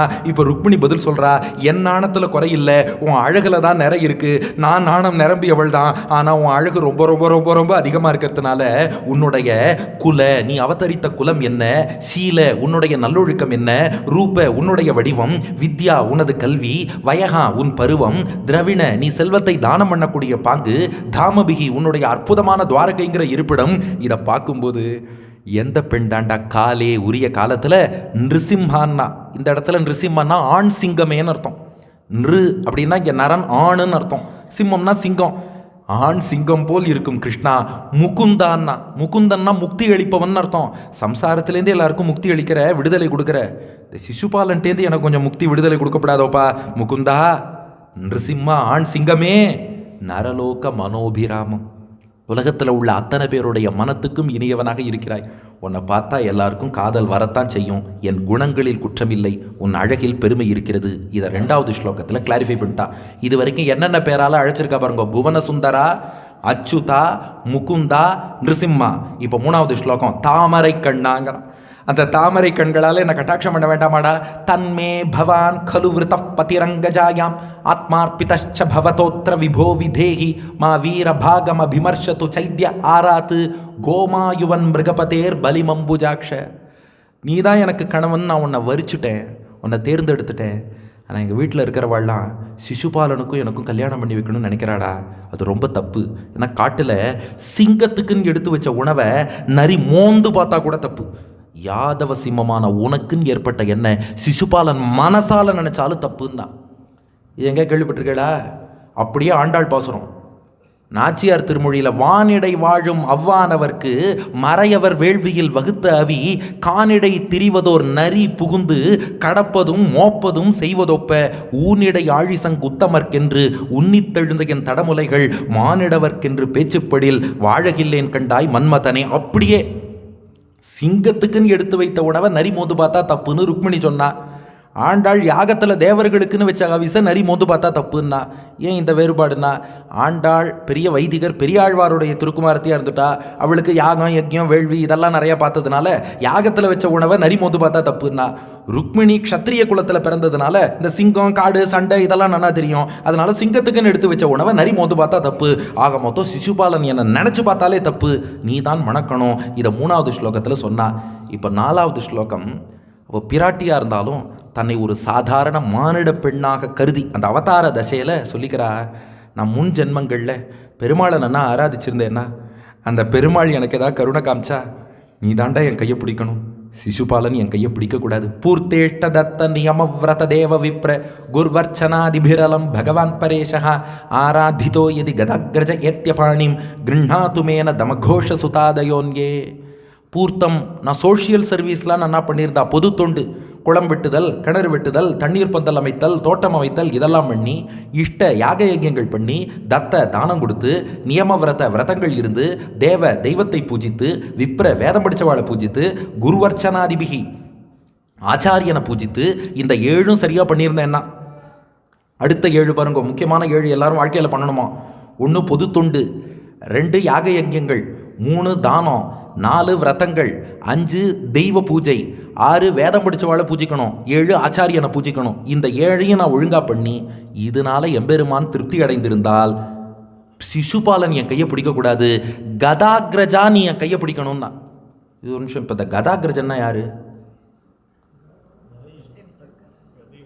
கதை வச்சிருந்தா இல்லை, சான்ஸ்கிரிட்டில் பாருங்க, அக்ரஜன்னா அண்ணன்னு அர்த்தம், கதாகிரஜன்னா கதனோட அண்ணன்னு அர்த்தம். பலராமனுக்கு அதுக்கு பலானுஜன்னு சொல்லணும், அனுஜன்னா தம்பி. ஆனால் இந்த ஸ்லோகம் என்ன இருக்குது பாருங்க, அடியனா இதுவும் சொல்லலை, ஸ்லோகம் ஆராதித்தோ எதி கதாகிரஜ ஏத்தியபாணிம், கதனோட அண்ணன். ஆமாம், வசுதேவருக்கு சுனாமான்னு ஒரு மனைவி இருந்தா. வசுதேவருக்கும் சுனாமாவுக்கும் கதன்னு ஒரு மகன் பிறந்தான். எப்போன்னா கிருஷ்ணாவதாரமெல்லாம் ஆகி அவர் சிறையிலேருந்து வெளில வந்ததுக்கப்புறம் வசுதேவருக்கும் சுனாமாவுக்கும் கதன் என்று ஒரு மகன் பிறந்தான். கிருஷ்ணனுக்கு அப்புறம் தானே பிறந்தான். அப்போ கதன் கிருஷ்ணனுக்கு யார்? தம்பி. அப்போ கிருஷ்ணன் யார்? கதனுக்கு அண்ணன் கதாகிரஜன். ஒரு நிமிஷம், இப்போ இதெல்லாம் எதுக்கு சுற்றி விடணும்? இதுக்கு சுவாமி சொன்ன பலானுஜன்னு போட்டிருக்கலாம். ஸ்லோகத்துக்கு மீட்டர் மாறவே மாறாது. இப்போ அப்படியே சேவிக்கிற பாருங்க. ஆராதித்தோ எதி பலானுஜ ஏத்தியபாணிம். பலன்னா பலராமன், அனுஜன்னா தம்பி. பலானுஜன் கைப்பிடிக்கட்டும், முடிஞ்சு போச்சு. இது நமக்கு புரிஞ்சிடும். உடனே நம்ம அடுத்த ஸ்லோகத்துக்கு போயிடுவோம். இப்போ நமக்கு சாக்கு கிடச்சதுன்னா நீ இதை வச்சு 10 நிமிஷம் பேசிட்டு இருக்கேன் பாருங்க. ஏன் இப்படி போட்டார்னா அதில் ஒரு சின்ன சைக்காலஜி இருக்குது. இப்போ ஒரு வேளை பலானுஜன்னு கடிதத்தை எழுதுறான்னு வச்சுக்கோங்களேன். கிருஷ்ணன் என்ன பண்ணுவானா, இந்த கடிதத்தை எடுத்துன்னு பலராமன்ட்ட போவானா. அண்ணா அண்ணா ஓம் பேரை தான் ரெஃபரன்ஸாக போட்டு ருக்மிணின்னு ஊற்றி காதல் கடிதம் எழுதியிருக்கா, கல்யாணம் பண்ணிக்கவான்னு கூப்பிட்றா, போட்டுமா வேண்டாமாம்பான்.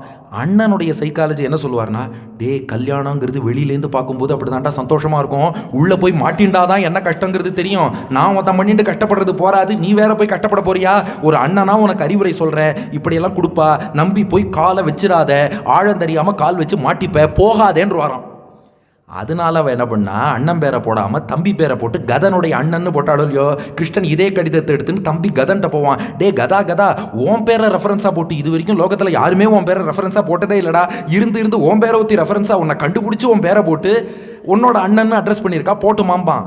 தம்பியோட சைக்காலஜி என்னன்னா, இவர் சீக்கிரம் கல்யாணம் பண்ணிட்டா தான் நம்ம ரூட்டு கிளியர் ஆகும்னு அனுப்பி வச்சிருவானோ. அதனால என்ன பண்ணா, கதாகிரஜன் என்று போட்டு கதனுடைய அண்ணா நீ என்ன கல்யாணம் பண்ணிக்கோன்னு அழைத்தாள். இது 4வது ஸ்லோகம். அடுத்து 5வது ஸ்லோகம். சோபாவினித்வம் அஜிதோத்வகனே விதர்பான் குப்த சமேத்ய பிருத்தனா பதிபிப்பரீதஹ நிர்மத்திய சைத்ய மகதேந்திர பலம் பிரசஹ்ய மாம் ராட்சசேன விதினோத்வக வீரிய சுல்காம். இப்போ அடுத்த திருநாமம் அஜிதா. அஜிதன்னா என்ன? ஜிதன்னா ஜெயிக்கப்பட்டவன் அர்த்தம். அஜிதன்னா யாராலும் வெல்ல முடியாதவன் அர்த்தம். இது பாருங்க, இன்னைக்கு மாடனா அஜித்னு பேர் வைக்கிறாள். பெருமாள் பேர் தான் அது. அஜிதான் ருக்மிணி கிருஷ்ணனை கூப்பிட்டுருக்கா. அஜிதா யாராலும் வெல்ல முடியாதவனே, நீ என்னை எப்படி அழிச்சுன்னு போகணுங்கிறத நான் சொல்கிறேன். அதான் 5வது ஸ்லோகம். நீ என்ன பண்ணு, ரகசியமாக உன்னுடைய யாதவ சேனை ரத்தகஜ துரக பதாதிகள் எல்லாத்தையும் திரட்டிண்டு ரகசியமாக விதர்ப தேசத்துக்கு நாளைக்கே வந்துடு. நாளைக்குன்னா எத்தனாவது நாள்? டே 2. இன்னைக்கு டே 1. நீ டே 2வே வந்துடு. ஏன்னா இந்த ஹீரோனா கிளைமேக்ஸில் கரெக்டாக காப்பாற்றுவேன். டே 3 அப்படியே கரெக்டாக திருமங்கல்ய தாரணம் ஆகிற நேரத்தில் நிறுத்துங்கள், அப்படியெல்லாம் பண்ணாத. நாளைக்கே வந்துடு. ஸ்வஹானா நாளைக்குன்னு அர்த்தம். சோபாவினி துவமஜித உத்வகனே விதர்பான். நாளைக்கே வந்துடு. உன் சேனைகளையும் ரகசியமாக கூட்டுன்னு வா. இந்த சிசுபாலன், ஜராசந்தன், இவாளுடைய அசுர சேனைகள்லாம் இருக்குது. நீ பூமி பாரத்தெல்லாம் போகணும் இல்லையா? அசுர சேனை இங்கே நிறையா இருக்குது. உன் சேனையை வச்சுட்டு அந்த அசுர சேனையெல்லாம் அழித்து உன் வீரத்துக்கு பரிசாக ராட்சச விவாகப்படி என்னை கல்யாணம் பண்ணிக்கோன்னா. அந்த காலத்தில் மன்னர்களுக்கு மட்டும், எல்லாருக்கும் கிடையாது, மன்னர்களுக்கு ராட்சச விவாகம்னு ஒரு விதமான கல்யாணம் உண்டு. என்னென்னா எதிர்நாட்டில் போய் சண்டை போட்டு வெற்றிக்கு பரிசாக அங்கே பெண்ணை கல்யாணம் பண்ணிட்டு வருவா, ராட்சச விவாகம்னு. அப்படி நீ உன் சேனையை கொண்டு இங்கே உள்ள சேனையெல்லாம் வீழ்த்தி ராட்சச விதிப்படி என்னை கல்யாணம் பண்ணிக்கோன்னா. இது 5வது ஸ்லோகம். இப்போ 6வது ஸ்லோகம். சரி, அசுர சேனையெல்லாம் அழிச்சிருவோம், அவா பூமி பாரம். ஆனால் அந்த புறத்துலேருந்து பொண்ணை தூக்கின்னு வரும்போது அண்ணன் தம்பி சொந்தக்காரெல்லாம் வருவான். அவனோட ஏதாவது சண்டை போட்டு அவளை யாரையாவது கொண்டுட்டா அப்புறம் தீட்டு வரும், கல்யாணமே நடக்காது. அதெல்லாம் இல்லாமல் கல்யாணம் பண்ண என்ன வழி? அதுதான் 6வது ஸ்லோகம். அந்தப்புராந்தரச்சரீம் அனிகத்திய பந்தூன் துவாமுத்வகே கதமிதி பிரவதாம்யுபாயம் பூர்வேத்யுரஸ்தி மகதி குலதேவ யாத்ரா யஸ்யா பகிர் நவவதூஹு கிரிஜாமுபேயாத். அதுக்கும் ஒரு வழி வச்சுருக்கேன். என்னன்னா, என்னோட எந்த சொந்தக்காராலையும் ஒன்றும் பண்ணக்கூடாது, ஆனால் என்னை அந்த புறத்துலேருந்து கொண்டு போகணும். அதுக்கு என்ன சிறந்த வழின்னா, திருமணத்துக்கு முந்தைய நாள் காலை, அதுக்கு தான் டே 2வே வர சொன்னா. இந்த டே 2 காலை இருக்கே, திருமணத்துக்கு முந்தைய நாள் காலை பொழுதுல கல்யாண பொண்ணு குலதேவ யாத்திரைன்னு சொல்லி, அவா குல வழக்கப்படி அம்பிகை அவள் குலதெய்வம், அவள் குலாச்சாரம். பீஷ்மகனுக்கு அம்பிகை குலதெய்வம். அதனால் அந்த குலதேவ யாத்திரைன்னு நான் போவேன். அப்போ என் தோழிகள் மட்டும்தான் கூட இருப்பா. அவள்கிட்ட நான் சொல்லிட்டா என்னுடைய காதலுக்கு தோழிகள் எப்படி உதவி செய்வா. அதனால் வேற யாருமே பக்கத்தில் இருக்க மாட்டா, எந்த சொந்தக்காராலும் இருக்க மாட்டா.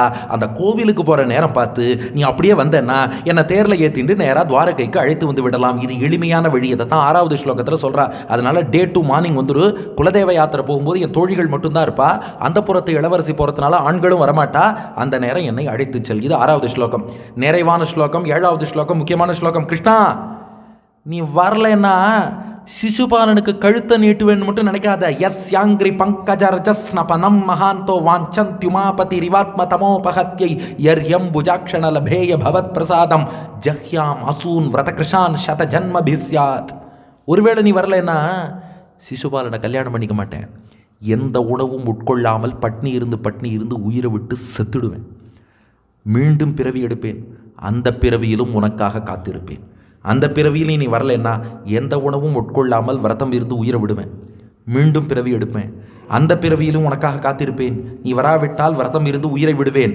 மீண்டும் பிறவி எடுப்பேன். இப்படி 100 ஜென்மமானாலும் உனக்காக காத்திருப்பேனே ஒழிய இன்னொருத்தனுக்கு கழுத்தை நீட்டுவேன் மட்டும் நினைக்காதேன்னு சொல்லி முடிச்சிட்டான். இதை படிச்சுட்டு அந்த அந்தணருக்கு அப்படியே கண்களில் கண்ணீர் வரதான்.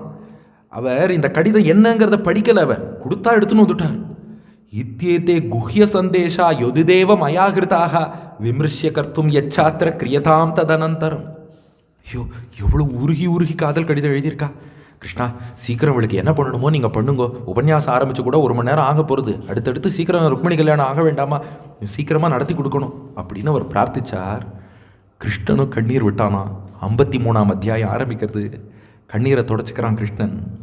யதா வினித்ரா மச்சித்தா ருக்மிணி ருச்சிரானனா ததாகமபி தச்சித்தோ நித்ராம் ந சலபே நிஷி. அவள் எப்படி என்னை காதலிக்கிறாளோ அதை விட அதிகமாக நானும் அவளை காதலிக்கிறேன். எனக்கு ராத்திரியானா தூக்கம் வருதில்லை. ருக்மிணியோட நினைப்பு தான் எனக்கு. ஆனால் அந்தணரே, உங்கள் தலைவி ருக்மிணி இருக்காளே, அவள் ஒரு கல் நெஞ்சக்காரின்னா கிருஷ்ணன். என்னப்பா இது, எங்கள் தாயார் எவ்வளோ உருகி கடிதம் எழுதியிருக்கா, கல் நெஞ்சக்காரியா? கிருஷ்ணன் சொன்னான், எனக்கும் ருக்மிணிக்கு காதல் கடிதம் எழுதணும்னு ரொம்ப நாளாக ஆசை. ஆனால் அவளை நினச்சாலே நான் உருகி போய்டுறேன். கையெல்லாம் நடுங்கிறது. ஸ்டெடியாக கடிதமே எழுத முடியலை. என்னை நினச்சிட்டு ஸ்டெடியாக 7 ஸ்லோகம் வந்து எழுதியிருக்கான்னா அவள் எவ்வளோ கல் நெஞ்சக்காரியாக இருக்கணும். ஆனால் எனக்கு விஷயம் புரிஞ்சு போச்சு. வேதாகம் ருக்மிணா துவேஷாத்து மமோத்வாகோ நிவாரிதா. இதெல்லாம் அந்த ருக்மி தான் தடையாக இருக்கான்.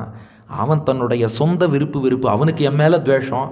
அதனால் எதிரிக்கு எதிரி நண்பன்கிற மாதிரி அவனுக்கும் கிருஷ்ணனை பிடிக்காது, சிசுபாலனுக்கும் கிருஷ்ணனை பிடிக்காது. அதனால் சிசுபாலனுக்கு தங்கையை கல்யாணம் பண்ணி கொடுப்பேன்னு தங்கையோட வாழ்க்கையை சீரழிக்க பார்க்குறான். நான் அனுமதிக்க மாட்டேன், கவலைப்படாதீர்கள். தாமான கிஷ்யே உன்மத்திய ராஜன்யாபசதான் மிருதே மத்பராம் அனவத்யாங்கீம் யதசோக்னி சிகாமிவ. உடனே புறப்படுவோம், ருக்மிணியை அழைத்து வருவோம். தாருகா, தேரை தயார் செய்யலாம். கிருஷ்ணனுடைய தேரோட்டிக்கு தாருகன்னு பேரு. கூட்டான். உத்வாஹர்க்ஷம் ச விஜ்ஞாய ருக்மிண்யா மதுசூதனஹ ரத சயுஜ்யதாமாஷு தாருகேத்யாக சாரதிம். தாருகா, தேரை தயார் பண்ணுன்னா கிட்டுன்னு தாருக்கன் தேரோட்டி வரான். சச்சாஸ்வைஹி சைபிய சுக்ரீவ மேகபுஷ்ப பலாககைஹி யுக்தம் ரதம் உபானீய தஸ்தௌ பிராஞ்சலிர் அக்ரதா. நேராக தேர் எடுத்தான். வேகமாக பயணிக்கும் 4 குதிரைகளாம். சைபியன், சுக்ரீவன், மேகபுஷ்பன், பலாகக்கன் என்ற 4 குதிரை. அதை கொண்டு வந்து தேரில் பூட்டினான். தயார், கை கூப்பி நின்னான். கிருஷ்ணன் அந்த அந்தணனை கூப்பிட்டான், வா நீயும் உட்காருன்னா. இனிமே பாருங்க ஸ்க்ரீன் பிளே எந்த வேகத்தில் போகிறதுன்னு. அடுத்த 20 நிமிஷத்தில் ருக்மிணி கல்யாணமே ஆகிடும். அந்த வேகத்தில் கண்ணன் இப்போது புறப்படுகிறான். ஆருஹ்யஸ்யந்தனம் சௌரிஹி த்விஜமாரோப்பிய துர்நகைஹி ஆனர்த்தாத் ஏக ராத்ரேண விதர்பான் அகமதயைஹி. ஏறி உட்காந்தான். தாருகன்ட்ட சொன்னான், இப்போ டே 1 இரவு கிளம்புறோம். டே 2 நாளை கார்த்தால நாம் விதர்ப தேசத்தில் இருக்கணும். புறப்படுறா தாருகான்னா. தாருகன் தேரை ஓட்டி கொண்டு புறப்படுகிறான். கண்ணன் அந்தணன் இருவரும் அமர்ந்திருக்கிறார்கள். தேர் போகிறது. நாளை காலை அவ விதர்ப தேசத்தை சென்று அடைந்து விடுவார்கள். அதே சமயம் இப்போ சுகபிரம்மம் என்ன பண்ணுறார், கேமராவை அப்படியே திருப்புறார். அதே டே 1 மாலை அங்கே விதர்ப தேசத்தில் என்ன நடக்கிறதுனா, சிசுபாலனோட கல்யாணத்துக்கு ஏற்பாடெல்லாம் நல்லா நடந்துன்னு இருக்கான். பீஷ்மகனுக்கு கூட கொஞ்சம் இஷ்டம் இல்லை ருக்மிணி அப்பாவுக்கு. ஆனால் அவருக்கு ருக்மி மேலே ரொம்ப புத்திரபாசம். என் மூத்த பிள்ளை எது பண்ணாலும் சரி தான். அது நிறைய அப்பா அந்த மாதிரி இருப்பா. என் மூத்த பையன் இருக்கானே, அவன் எது சொன்னாலும் சரியாக இருக்கும். அவன் எல்லாமே நம்ம குடும்பத்தோட நன்மைக்காகத்தான் செய்வான் அப்படின்னு இவர் டைலாக் பேசிட்டு இவர் எல்லாம் கல்யாணத்துக்கு ஏற்பாடு பண்ணிட்டு இருக்கார். ஹோமம் தானம் எல்லாம் பண்ணிட்டு இருக்கார். பீஷ்மகன் சிசுபாலன் மாப்பிள்ளை வந்து இறங்கிட்டான், புது மாப்பிள்ளைன்னு. இவனுக்கு பார்த்தா மாப்பிள்ளை தோழர்கள்னு வந்தாலாம். யார் இந்த மாப்பிள்ளை தோழர்னா, இருக்கிற ஆன்டி சோஷியல் எலிமெண்ட் எல்லாம் சால்வன், ஜராசந்தன், தந்தவக்ரன், பவுண்டரகன் இதெல்லாம் மாப்பிள்ளை தோழர்கள்னு வந்து இறங்குறது. ஆண்டாள் அழகா பாடி, நான் கண்ணாலம் கோடித்து கன்னிதன்னை கைப்பிடிப்பான் திண்ணார்ந்து இருந்த சிசுபாலன் தேசழிந்து அண்ணாந்திருக்கவே ஆங்கவளை கைப்பிடித்த பெண்ணாளன் பேணுமூர் பேருமரங்கமே. இந்த சிசுபாலன் இருக்கானே, கல்யாணத்துக்கு எல்லா ஏற்பாடும் பண்ணிட்டானான். கிருஷ்ணன் பார்த்தான், ஏற்பாடெல்லாம் நீ பண்ணிக்கோ, கல்யாணத்தை நான் பண்ணிக்கிறேன்னு பண்ணின்னு போயிட்டானோ. நான் கல்யாணத்துக்கு முன்னாடி விரதம், சமாவர்த்தனம், மாப்பிள்ளை அழைப்பு, நிச்சயதார்த்தம், அடுத்த நாள் கார்த்தால பார்த்தா ஊஞ்சல் எல்லாம் நான் பண்ணுறேன்னு பண்ணிட்டு இருந்தான். எல்லாம் நீ பண்ணிக்கோப்பா, பாணிக்கிற கடத்தை நான் பண்ணுறேன்னு கிருஷ்ணன் வந்து கல்யாணத்தை பண்ணின்னு போயிட்டான். சிசுபாலன் சொன்னானா, ஏய் கல்யாணம் எனக்குன்னா. கிருஷ்ணன் சொன்னான், கன்னிகை எனக்குடா, ருக்மிணி எப்படிடா உனக்கு வருவா, கல்யாணம் உனக்கா இருக்கலாம், கன்னிகை எனக்குன்னு கிருஷ்ணன் பின்னாடி கல்யாணம் பண்ணிக்கிறான். இங்கே இப்படியெல்லாம் நடந்துட்டு இருக்கு. அதே சமயம் பலராமன் பார்க்குறார். இது என்ன டே 1 மாலை. பலராமன் பார்க்குறார், ஏய் என் தம்பி எங்கே அவசர அவசரமாக கிளம்புறான் விசாரிச்சாராம். அவன் சொன்னா, ஸ்ருத்வை தத் பகவான் ராமஹ விபக்ஷீய நிருபோத்யமம் கிருஷ்ணம் சைக்கம் கதம் ஹர்த்தும் கன்யாம் கலகசங்கிதா. விசாரிச்சார்.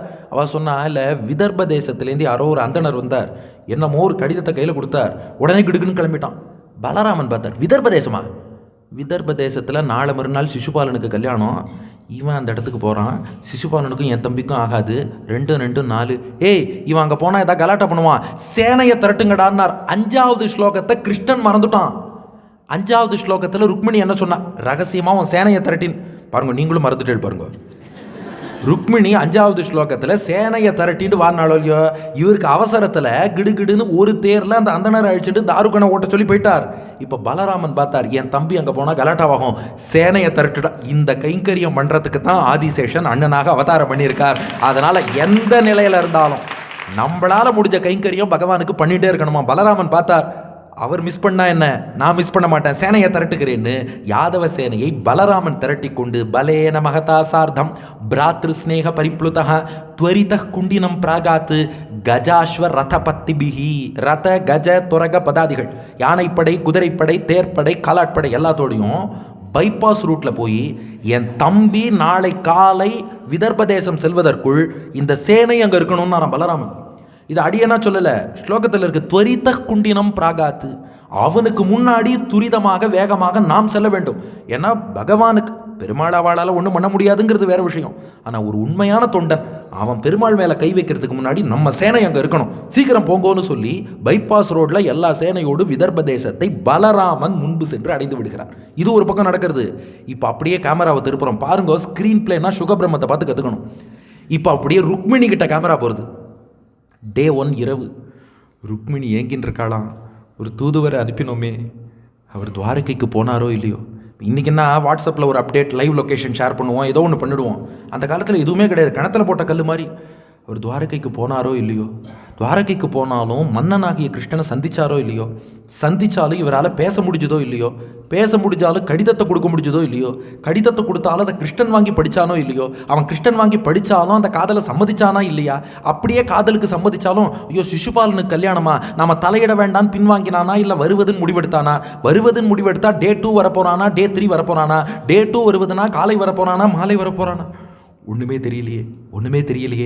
பீஷ்ம கன்யா வராரோகா காங்ஷந்தி ஆகமனம் ஹரேஹே பிரத்யாபந்திம் அபஷ்யந்தி த்விஜஸ்ய அச்சிந்தயத்ததா. என்னாகும் என்னாகும்? அந்த ஒரு இரவு இருக்கு பாருங்க. இரவு முழுவதும் ருக்மிணியின் 2 கண்கள் ஒரு முறை கூட இமைக்காமல் தூங்காமலேயே இருந்தன. என்னாகுமோ என்னாகுமோ, நாளை காலை கண்ணன் வரணுமே வரணுமேன்னு எல்லாம் தூங்கிறது. ருக்மிணி மட்டும் தூங்கலையா. திருக்கல்யாண ஏற்பாடெல்லாம் பண்ணிட்டா.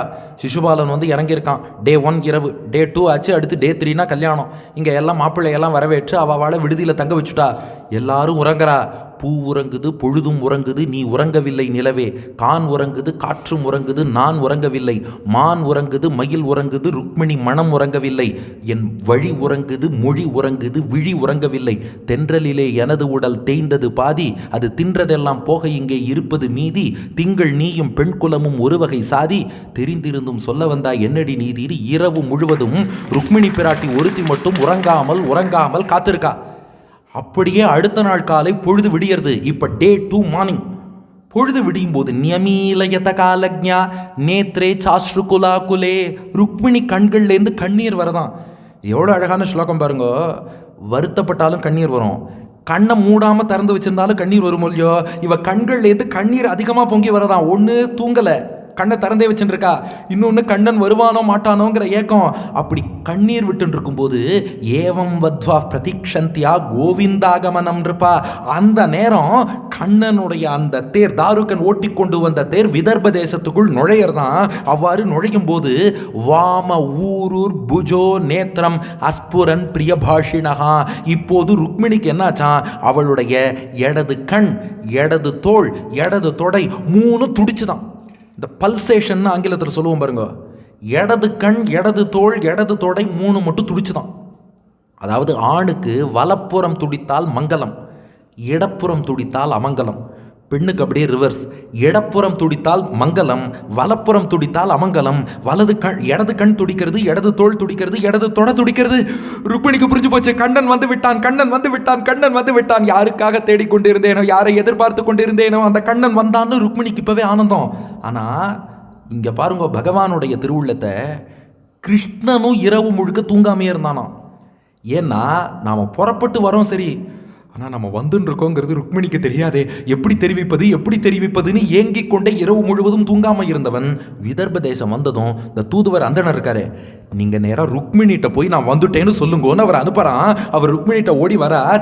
அத கிருஷ்ண வினிர்திஷ்டா ச ஏவ த்விஜசத்தமஹா அந்தఃபுரச்சரீம் தேவீம் ராஜபுத்ரீம் ததர்ஷகா. நேராக ருக்மிணிகிட்ட ஓடி வந்தாராம். அவரை பார்த்ததும் ருக்மிணிக்கு சந்தோஷம். என்ன நேற்று கார்த்தால தான் அனுப்பினோம், இவர் அங்கே போயிட்டு அதுக்குள்ளே இங்கே வந்துட்டாரா, இல்லை போகாமையே பாதியில் வந்துட்டாரா? ருக்மிணி என்னாச்சுன்னு கேட்டா, தஸ்யை ஆவேதயத் பிராப்தம் சசம்ச யதுநந்தனம் உக்தஞ்ச சத்தியவச்சனம் ஆத்மோபநயனம் பிரதி. இவர் நடந்ததெல்லாம் சொல்கிறார். நாம் நேற்று மத்தியானமே அங்கே துவாரகைக்கு போயிட்டேன், கண்ணட்ட கடிதத்தை கொடுத்தேன், படித்து காமிச்சேன். உன்னை விட அதிகமாக உன் மீது காதல் கொண்டிருக்கிறான் கண்ணன், அவனையும் அழைத்து வந்து விட்டேன். கண்ணன் வந்தான் நார். உடனே ருக்மிணி என்ன பண்ணா தெரியுமா? தமாகதம் சமாஜ்ஞாய வைதர்பி ஹிருட்டமானசா ந பஷ்யந்தி பிராமணாய பிரியமன்யத்து நனாமசா. தலையல்லால் கைமாறிலேன்னு அவ திருவடியில் விழுந்து வணங்கிட்டாலும். ஒருத்தர் பெருமாளையே நம்ம கிட்ட அழிச்சுன்னு வரார்னா தலையல்லால் கைமாறிலேன்னு அவருக்கு நம்ம என்ன கொடுக்கறது? நம்ம அடிக்கடி இந்த வார்த்தை சொல்லுவோம், தலையல்லால் கைமாறிலேன்னா என்ன அர்த்தம்னா, அது நாச்சியார் திருமொழியில் ஆண்டாள் பயன்படுத்திய வார்த்தை. என் தலையை உங்கள் திருவடியில் வைத்து வணங்குவதை தவிர எனக்கு வேற எந்த கைமாறு தெரியலன்னு அர்த்தம். அதான் தலையல்லால் கைமாறிலேன். தலையை உங்கள் பிராட்டியான ருக்மிணி தூதுவனான இந்த அந்தணர் பாதத்தில் தலையை வச்சு நனாமசா அவரை வணங்கினாள். இதுக்கு பிராட்டி அவரை வணங்கணும்? இந்த கேள்வி அப்படியே மனசில் வச்சுக்கோங்க. 15 நிமிஷம் கழிச்சு பதில் சொல்கிறேன். ஏன் அவர் பாதத்தில் ருக்மிணி தலையை வைத்து வணங்கினாள்? இதுதான் ருக்மிணி கல்யாணத்தில் உள்ள பெரிய தத்துவம். ஏன்னா நிறைய பேர் என்ன நினச்சிக்கிறா, ருக்மிணி கல்யாணம்னா என்னப்பா, நாங்கள்லாம் திரைப்படத்திலேயே இந்த கதை பார்த்துருக்கோம். என்ன ஒரு பெண்ணுக்கும் இன்னொருத்தனுக்கும் கல்யாணம்னு ஏற்பாடு பண்ணியிருப்பா, இவளுக்கு கல்யாணத்தில் இஷ்டம் இல்லை, அவளுக்கு யாரை பிடிச்சிருக்கோ அவருக்கு ஒரு கடிதம், நீ கட்டினா தாலி கயிறு, இவன் கட்டினா தூக்கு கயிறுன்னு அனுப்புகிறா. அப்புறம் அவர் வந்து இவளை மீட்டுன்னு போய் கல்யாணம் பண்ணிக்கிறார். இது தயவு செஞ்சு அந்த கோணத்தில் பார்க்கக்கூடாது. ஒன்று எம்பெருமானும் தாயாரும் பண்ணுறான்னா அது திவ்யமானது. 2 அதுக்குள்ளே வேதாந்த தத்துவம் இருக்குது. அந்த வேதாந்த தத்துவம் இந்த இடத்துல ஒளிஞ்சுன்னு இருக்குது. மனசில் அப்படியே ஒரு ஓரமாக அதை வச்சுக்கோங்க. 15 நிமிஷம் கழிச்சு எக்ஸ்பிளைன் பண்ணுறேன். இப்போ விஷயத்துக்கு வந்துடுவோம். ஏன்னா அந்த கோர்ஸ் போயிட்டே இருக்கும்போது நம்ம நடுவில் இதை கொண்டு வந்துடக்கூடாது. இப்போ அப்படியே இருக்கும். இப்போ கிருஷ்ணன் வந்துட்டான். கிருஷ்ணனுக்கு முன்னாடி பலராமனும் வந்துட்டார். எல்லாம் உள்ள நுழையும் போது பீஷ்மகன் பார்க்குறார், இவா எங்கேந்திரா வந்தா, நம்ம பத்திரிகையே கொடுக்கலையே. பிராப்தௌ ஸ்ருத்வா ஸ்வதுஹிதுஹு உத்வாக பிரேக்ஷணோத்சுகோ அபியாத்தூரிய கோஷேன ராமகிருஷ்ணோ சமர்கணைஹி. பீஷ்மகன் பார்த்தார், என்னடா பலராமன் கிருஷ்ணன் வந்து நிற்கிறார். நம்மளே கல்யாணத்தில் பார்ப்போம், இவர் பொண்ணு வீட்டுக்காரரா மாப்பிள்ளை வீட்டுக்காரரா, இவர் எங்கேந்திரா வந்தார்னு தோணும் இல்லையா? இப்போ பீஷ்மகன் பார்க்குறான், இவா 2 பேரும் எங்கேருந்து வந்தா? அடியன் வாழ்க்கையிலே ஒரு சம்பவம் இந்த மாதிரி ஆச்சு. என்னென்னா, ஒரு உபநயனத்தில் உபன்யாசம் பண்ணணும்னு கூப்பிட்டா சென்னையில். அடியன் கும்பகோணத்துலேருந்து கிளம்பி சென்னை போய் சாயந்தரம் கரெக்டாக 5 மணிக்கு உபன்யாசம் சொல்லியிருந்தா, நாம் எப்போதுமே உபன்யாசம்னா ஒரு 1/2 hour முன்னாடியே போயிடுவேன். இங்கெல்லாம் இவா கரெக்டாக ஆயிடுச்சுன்னு வந்துடுவா, இங்கே அது ப்ராப்ளம் இல்லை. நாம் ட்ராவல் பண்ணணும்னா 1/2 hour முன்னாடியே போயிடுவேன். நம்மளால் எந்த லேட்டும் ஆகக்கூடாது. உங்களுக்காக அடியன் உட்காந்துருக்கலாம், நமக்காக அவள் உட்காரக்கூடாது. ஏன்னா ஒருத்தனோட 1/2 hour வேஸ்ட் ஆனால் பரவாயில்ல, பல பேரோட மேன் ஹவர்ஸ் வேஸ்ட் ஆகக்கூடாது இல்லையா? அதனால் கரெக்டாக போயிட்டேன். ஆண்டவன் ஆசிரமத்தில் மயிலாப்பூரில் அந்த உபநயனம். கரெக்டாக 5 மணி 4:30 உள்ளே போனேன். வாங்கோ எல்லாம் கூப்பிட்டு உள்ள அழிச்சுன்னு போனேன் உபன்யாசத்துக்கு. இப்போ உட்காந்தேன். அப்போ ஒருத்தர் வந்தார், நீங்கள் வந்தது ரொம்ப பெரிய பாக்கியம் அப்படி இப்படின்லாம் சொன்னார். ஐயோ சந்தோஷம், இதில் என்ன இருக்குது அப்படின்னேன். அங்கே மேடையில் உபநயனம்லாம் ஆயின்ட்டுருக்கு. அந்த பையனோட அப்பா இறங்கி வந்தார், நீங்கள் வந்தது ரொம்ப சந்தோஷம் அப்படின்னு அவரும் சொல்லிட்டு போனார். அப்படி இப்படின்னு எல்லாம் ஆயிட்டே இருந்தது. அதுக்கப்புறம் பார்த்தீங்கன்னா இது உபன்யாசத்துக்கான சுவடே தெரியலையேன்ட்டு அப்புறம் நான் மெல்ல யார்ட்டையா கேட்கலாமா, எப்போ உபன்யாசம் 5 மணி சொல்லியிருந்தேன், கேட்கலாமான்னு பார்த்துட்டே இருந்தேன். அதுக்குள்ளே ஒருத்தர் வந்தார், கூப்பிடாமலே நீங்கள் வந்தது எங்களுக்கு இன்னுமே பெரிய சந்தோஷம். கூப்பிடாமலே வந்ததா? இன்னொருத்தர் வந்தார், எங்கள் பேரை ரொம்ப பாக்கியம் பண்ணியிருக்கான், நாங்கள் யாரையோ கூப்பிட்டோம், ஒரு உபன்யாசகர் கூப்பிடாம. ஐயோ என்னடா இது, இவாக இங்கே தானே. அப்புறம் பத்திரிகையெல்லாம் பார்த்தா ஆண்டவன் ஆசிரமத்தில் இங்கே தான் போடல, எல்லாம் கரெக்டாக தானே வந்திருக்கோம். அதுக்குள்ளே ஒரு ஃபோன், சுவாமி உபன்யாசத்துக்காக நாங்கள் காத்துட்டுருக்கோம், எங்கே இருக்குன்னு. என்னப்பாண்ணா, அங்கேயே பக்கத்தில் இன்னொரு மண்டபம் இருக்குது, மண்டபம் 1 மண்டபம் 2 இருக்குது. மண்டபம் 2 நினச்சின்னு மண்டபம் 1க்கு வந்திருக்கேன். மண்டபம் 2ல் உபன்யாசத்துக்கு ஏற்பாடு பண்ணி அவள் வெயிட் பண்ணிட்டு இருக்கா. இல்லையே நான் இங்கே தானே இருக்கேன். என்ன இல்லை சுவாமி, நீங்கள் மண்டபம் 1ல் இருக்கிற போல இருக்குது, வாங்க நாங்கள் வந்து அழிஷன் போகிறோம்னு சொல்லிட்டு அதுக்கப்புறம் அங்கே அழிஷன் போனோம். அங்கே எல்லாம் நம்ம உபன்யாசத்துக்கு வெயிட்டிங். அஃப்கோர்ஸ் 5:05க்கு போயிட்டேன்னு வச்சுக்கோங்க. எதுக்கு சொல்ல வந்தேன்னா, இப்போ இவர் திடீர்னு இங்கே வந்துட்டார்னா நீ ஏன் வந்தேன்னு கேட்க முடியாது. அதே சமயம் யார் கூப்பிட்டு வந்தேன்னு டேரெக்டாக கேட்க முடியாது. அதனால என்ன பண்ண, நீங்கள் வந்தது பெரிய பாக்கியம் சுவாமி, கூப்பிடாமலே வந்து உபன்யாசகர் ஆசீர்வாதம். அந்த மாதிரி பீஷ்மகன் பார்த்த இவ்வாறு பலராமனும் கிருஷ்ணனும் நம்ம பொண்ணு கல்யாணத்துக்கு கூப்பிடாம, நீங்கள் 2 பேரும் வந்து ரொம்ப சந்தோஷம், நான் கூட அதான் எதிர்பார்த்துட்டு இருந்தேன், நீங்களாம் வந்து ஆசீர்வாதம் பண்ணால் என் பொண்ணு நன்னா இருப்பாளேன்னு. பாருங்க சொல்லி வச்ச மாதிரி வந்தாள் பாருங்க, சந்தோஷம்னு பூர்ண கும்பம் வச்சு பீஷ்மகன் அழிச்சுன்னு போயிட்டாராம். இப்போ கிருஷ்ணன் வந்திருக்காங்கிற செய்தி ஊர் முழுக்க பரவுறது. எல்லாரும் கண்ணனை இது வரைக்கும் காதால் அவன் புகழ கேட்டிருக்கா, கண்ணால் சேவிக்கணும்னு வரா. கிருஷ்ணமாகதமாகர்ணிய விதர்ப்பபுரவாசினஹா ஆகத்திய நேத்ராஞ்சலிபிகி பபுஸ்தன்முக பங்கஜம். மக்கள் எல்லாரும் வந்து கண்ணன் திருமுகத்தை பார்க்குறா. ஐயோ என்ன அழகு, கொள்ளை அழகு. ருக்மிணிக்கு இவன் தான் ஏற்ற கணவன். அஸ்யைவ பாரியா பவித்தும் ருக்மிண்யர்கதி நாபரா அசவோபி அனவத்யாத்மா பைஷ்மியா சமுச்சித பதிகி. ருக்மிணிக்கு ஏற்ற கணவன் இவன் தான், இவனுக்கு ஏற்ற மனைவி ருக்மிணி தான். ஐயோ இந்த ராஜாவுக்கு ஏன் தான் புத்தி பேதடிச்சு போச்சோ, சிசுபாலனுக்கு போய் பொண்ணை கொடுக்குறேன்னு பண்ணிட்டு இருக்காரே. அவ சொல்கிறா, நாங்கள் ஏதாவது கொஞ்சம் புண்ணியம் பண்ணியிருந்தா பகவான் எப்படியாவது இந்த சிசுபாலன் கல்யாணத்தை தடுத்து நிறுத்தி ருக்மிணிக்கும் கிருஷ்ணனுக்கும் திருக்கல்யாணம் நடக்கும்படி அனுகிரகிக்கிட்டோம். கிஞ்சித் சுச்சரித்தம் என்னஹா தேன துஷ்டஸ்திரிலோக கிருத்து அனுகிருண்ணாத்து வைதர்பியா பாணிம் அச்சுதா. இவள் கையை கிருஷ்ணன் பிடிக்கணும், எங்கள் புண்ணியத்தெல்லாம் அவளுக்கு கொடுக்குறோம், பகவான் அருள் புரியட்டோன்னு இவள் பிரார்த்திச்சுட்டே இருக்கா. இப்போ ருக்மிணி சந்தோஷமாக குலதேவ யாத்திரைக்கு கிளம்புறா. ஏன்னா இப்போ டே 2 காலை கல்யாண பொண்ணு குலதெய்வம் கோவிலுக்கு போகணும். அவளுடைய பீஷ்மகன் குலாச்சாரம், அந்த அம்பிகை குலதெய்வத்தை, அந்த குலாச்சாரப்படி அந்த கோவிலை நோக்கி போறா. எப்படி போறாளாம், இந்த இடத்துல தான் பிராட்டியின் திருமேனி அழகை வர்ணிக்கிறார் சுகபிரம்மம். பத்பியாம் வினிர்யயௌ திரட்டும் பவான்யா பதபல்லவம் சாச்சானுத்யாயதி சையக்கு முகுந்த சரணாம்புஜம். தன்னுடைய மெல்லிய திருவடிகளை எடுத்து வைத்து ருக்மிணி அந்த புறத்திலேருந்து வெளியில வந்து அந்த குலதெய்வத்தின் கோவிலை நோக்கி நடக்க ஆரம்பிக்கிறா. நடக்கும்போது மனசுல கிருஷ்ணனுடைய திருவடிகளையே தியானம் பண்ணிட்டு கிருஷ்ணன் வரப்போறான். கோவிலுக்கு போகும்போது வழியிலேயே கிருஷ்ணன் வருவான், என்னை தேரில் ஏற்றிக்கொள்வான், துவாரகைக்கு அழைத்து செல்ல போகிறான். மனசுலலாம் அப்படியே கற்பனை ஊற்றெடுக்கிறது, ஆனந்தம் பொங்கி வருது. ஏன்னா ஒரு பக்கம் இடது புறம் துடிச்சுது, இன்னொரு பக்கம் அந்த அந்தணரே நேரில் வந்து செய்தி சொல்லிட்டார் கண்ணன் வந்தான்னு. அதனால ருக்மிணி ஆனந்தமாக பயணிக்கிறாள்.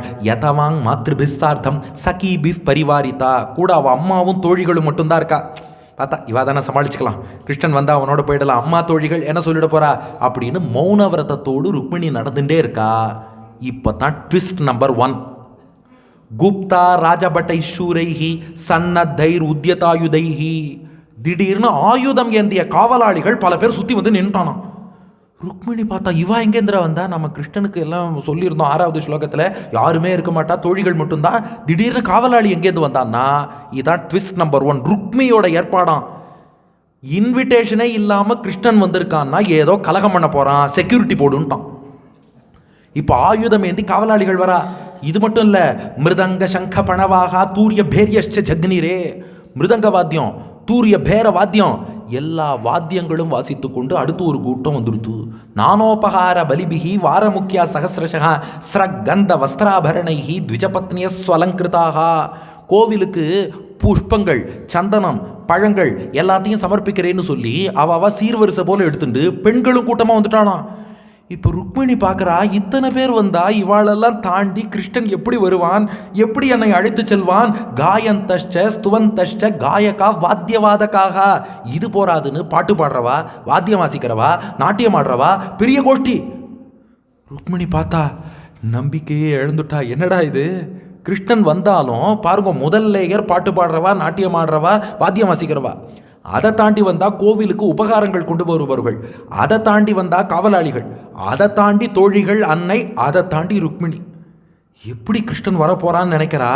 வழியில் எங்கேயுமே கிருஷ்ணனையும் காணோம், கோவிலுக்கே வந்துட்டா.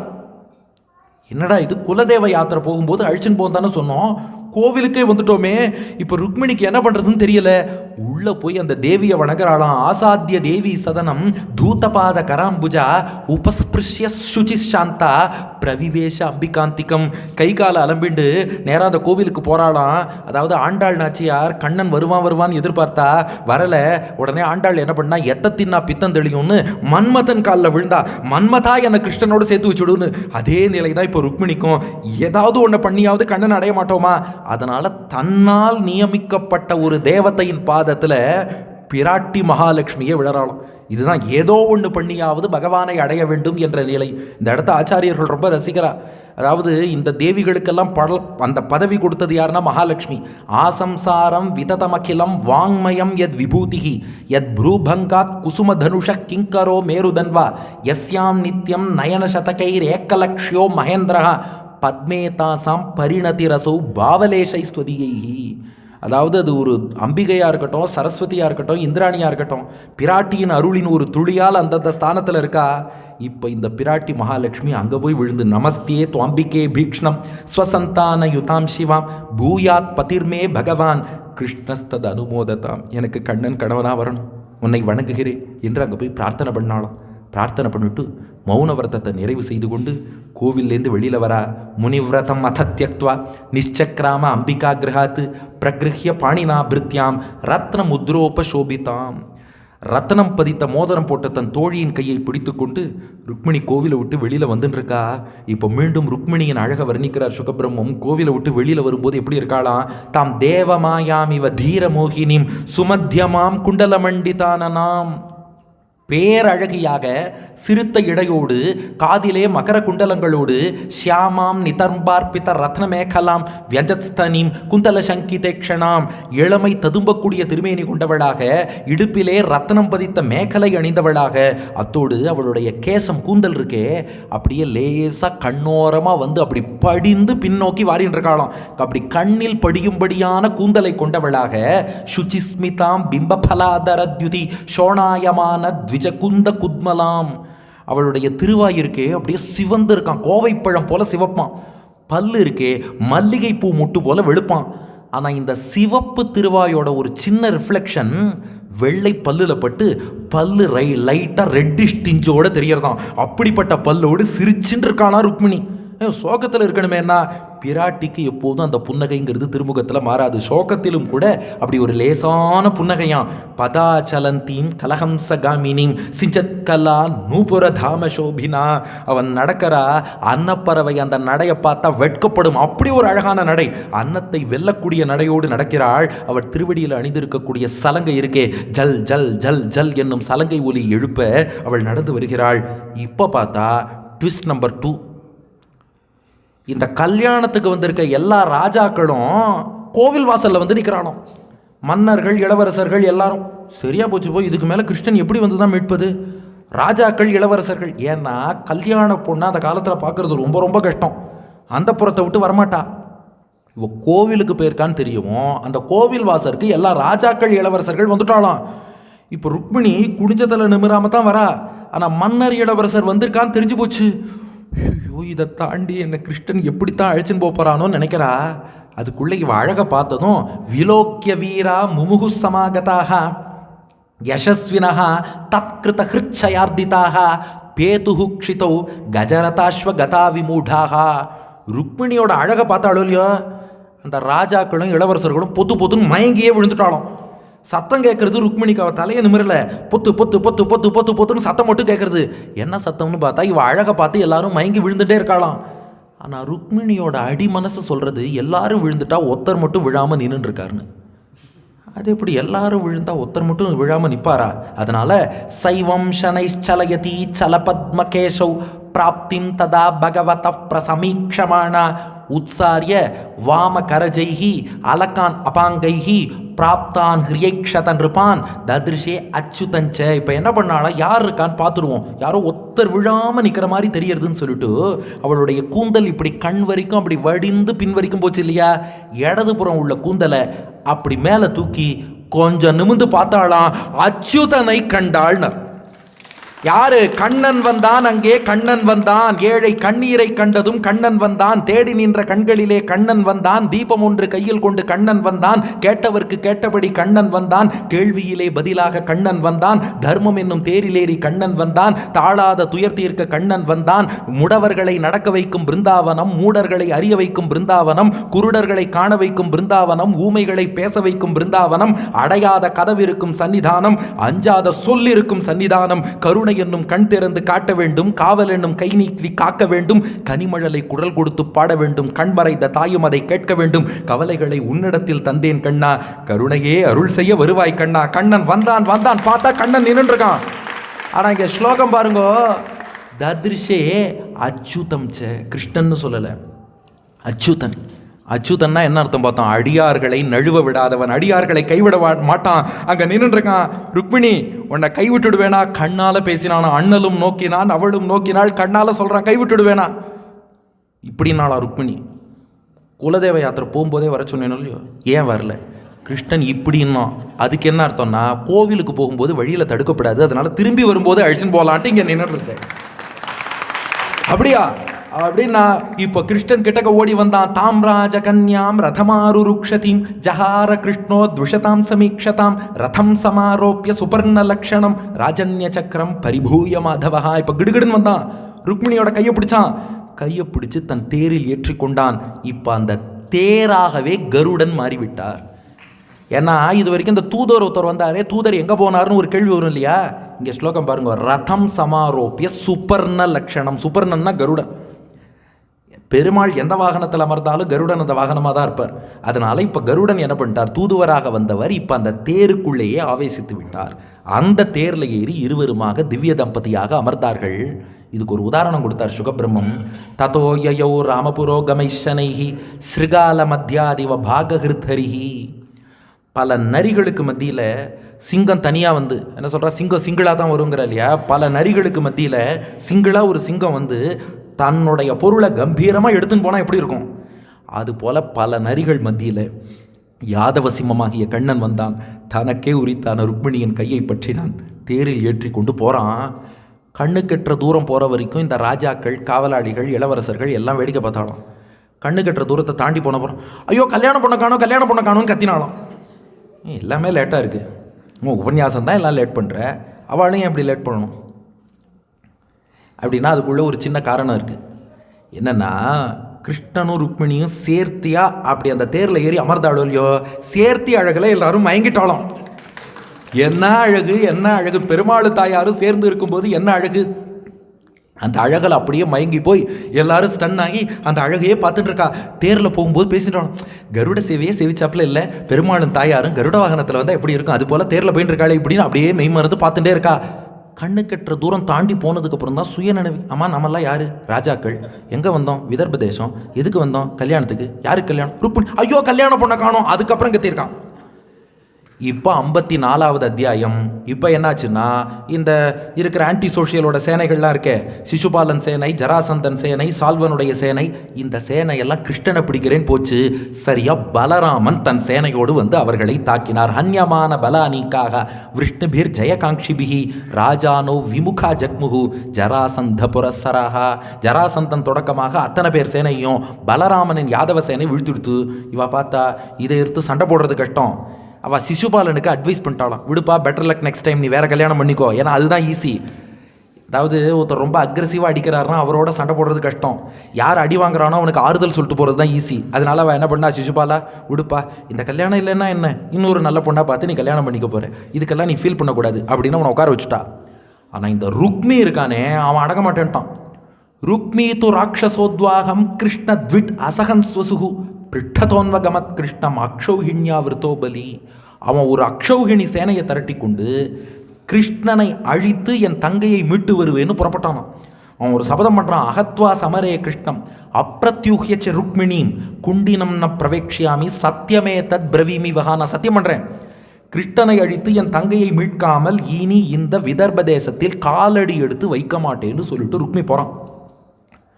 போய் என்ன பண்ணால், இவன் ஒரு ஷார்ட்கட்டில் போய் கிருஷ்ணனை தடுத்துட்டான். அங்கே பலராமன் சேனையும் மத்தவா சேனையும் தனியாக சண்டை போடுறது, கிருஷ்ணனும் ருக்மிணியும் தேரில் தனியாக போகிறா. இந்த ருக்மி போய் தடுத்து கிருஷ்ணனோட சண்டை போட்டான். அடித்தா நம்ம கிருஷ்ணன் அடி வாங்கின்னு இருக்கான். ருக்மிணி பார்த்தா, என்ன உங்களை பற்றி வீரர் தீரர் சூரர் என்னென்னமோ சொன்னால் எங்கள் அண்ணன் கிட்ட போய் அடி வாங்கிட்டு இருக்கீங்களே, ஏன் தப்பாக சொல்லிட்டாளான்னா. கிருஷ்ணன், என்னை பார்த்து அப்படி சொல்கிறியா, உன் அண்ணனாச்சே அடிக்க வேண்டான்னு பார்த்தேன். அதெல்லாம் பிரச்சனை இல்லை, அடிக்கலான்னா ருக்மிணி இப்போ அடித்தான். திருட்வா பிராத்ருவதோத்யோகம் ருக்மிணி பிராணவிஹ்வலா பதித்வா பாதையோர் பர்த்துர் உவாச்ச கருணம் சதி. இப்போ கிருஷ்ணன் அடித்தான், ருக்மியை கொல்ல போனான். ருக்மிணி சொன்னா, நான் அடிக்கத்தான் சொன்னேன், எங்கள் அண்ணாவை கொல்ல சொல்லலைன்ட்டான். பெண்கள்கிட்ட எப்போவுமே கேர்ஃபுல்லாக இருக்கணும், அவள் எப்போ என்ன சொல்லுவான்னு தெரியாது. நான் எங்கள் அண்ணனை அடிக்கத்தான் சொன்னேன், நான் கொல்ல சொல்லலை. இப்போ ருக்மிணி கிருஷ்ணன்ட்ட பிரார்த்திக்கிறா, எங்கள் அண்ணாவை கொல்லாதீங்கோ. பாருங்க, அதான் பிராட்டியோட கருணைங்கிறது. அவளுக்கு தான் தீங்கழிச்சான் ருக்மி, அவனுக்காக ருக்மிணி கிருஷ்ணன்ட்ட வேண்டா.